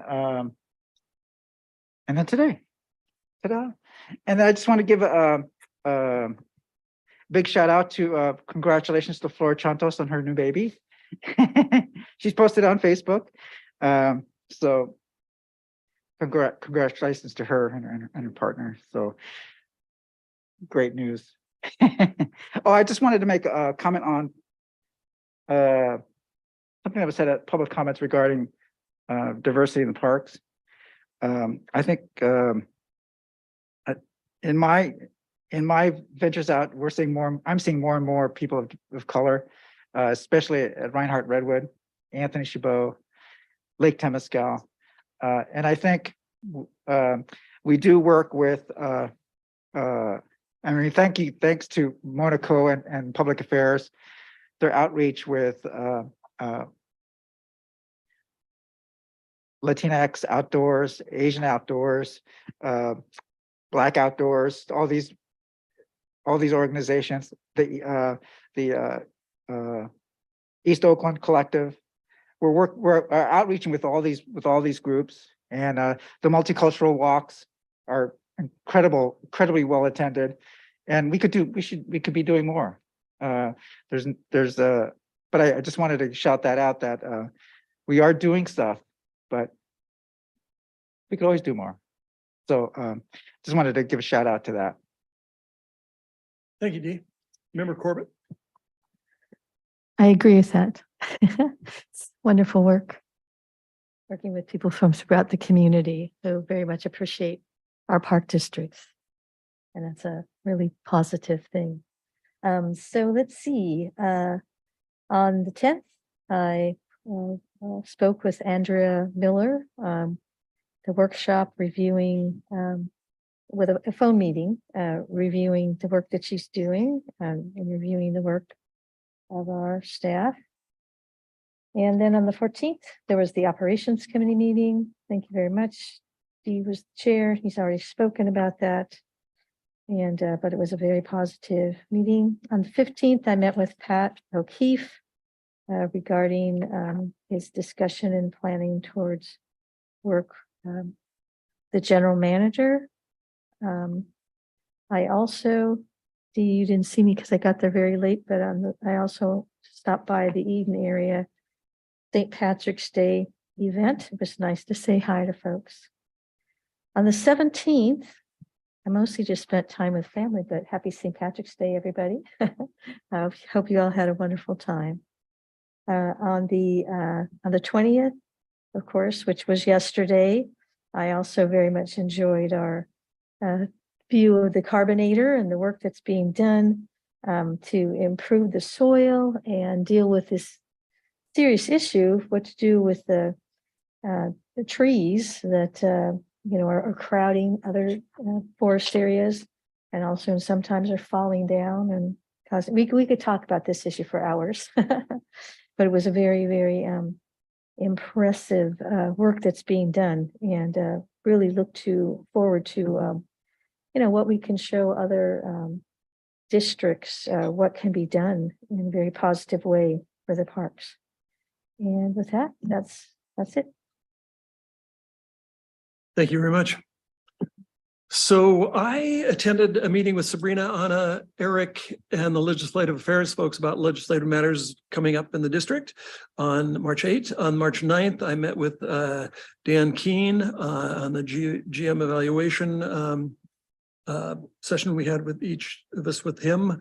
On March 12th, I met with some representatives of, I think they call themselves the Save Fairmont Ridge group, who are still encouraging the Park District to buy that portion of Fairmont Ridge that's planned to have be a place where East Bay Mud dumps spoils for 80 years.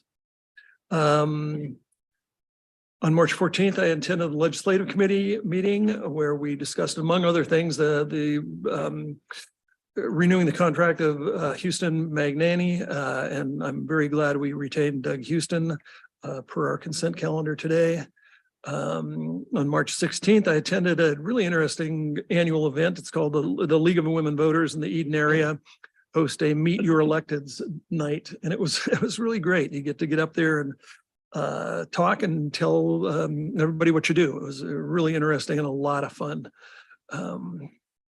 On the 17th, I met with Anna, Deborah Ocker, and Deborah Spalding to talk about the environmentally preferred purchasing policy. It's got a new name now, but I always refer to it as the EPP. On the 17th, I met with Andrea about planning for our retreat. yesterday I went and visited the Carbonator, and like everyone else says, it's got such great potential, such a great way of handling that type of problem in the Park District. And the staff did an excellent job. They've obviously planned ahead for it.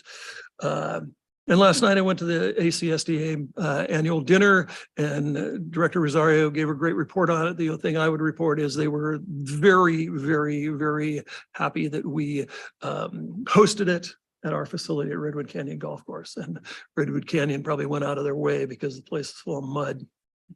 There's nothing going on, but they were very, very pleased and happy and that we hosted it there. I would direct your attention to the news clips, which I find to be very informative, specifically that we're still looking for lifeguards in the Regional Park District. It's still a great job and you can still do that. And then I love this article that was, I guess, the New York Times California Today section or edition, where Ms. Lonsdale, who lives in Oakland, described her experiences in COVID, having hiked in a bunch of parks and having discovered Alameda Creek quarries. And the article is a series that features tell us about your favorite places to visit in California, and it's showed up in the New York Times. So very happy about that. I'd also like to thank Rachel. Picked a great day to be the acting general counsel as we teetered on the brink of the Brown Act. Thank you very much for being here, and thanks for everything. And also, look out the window. It's the first day of spring. Here it is. So we welcome spring, and I might add that Deborah Fuller's birthday is the first day of spring too. So let's congratulate Deborah. Thank you, Deborah. Happy birthday. And if there's nothing else for the good of the order, we are adjourned. Drive carefully. All you people are going to drive a long ways. So we are adjourned. Anecdotally, I've told this story a million times, and I was sitting in this very room, and you see those big, what kind of trees are those?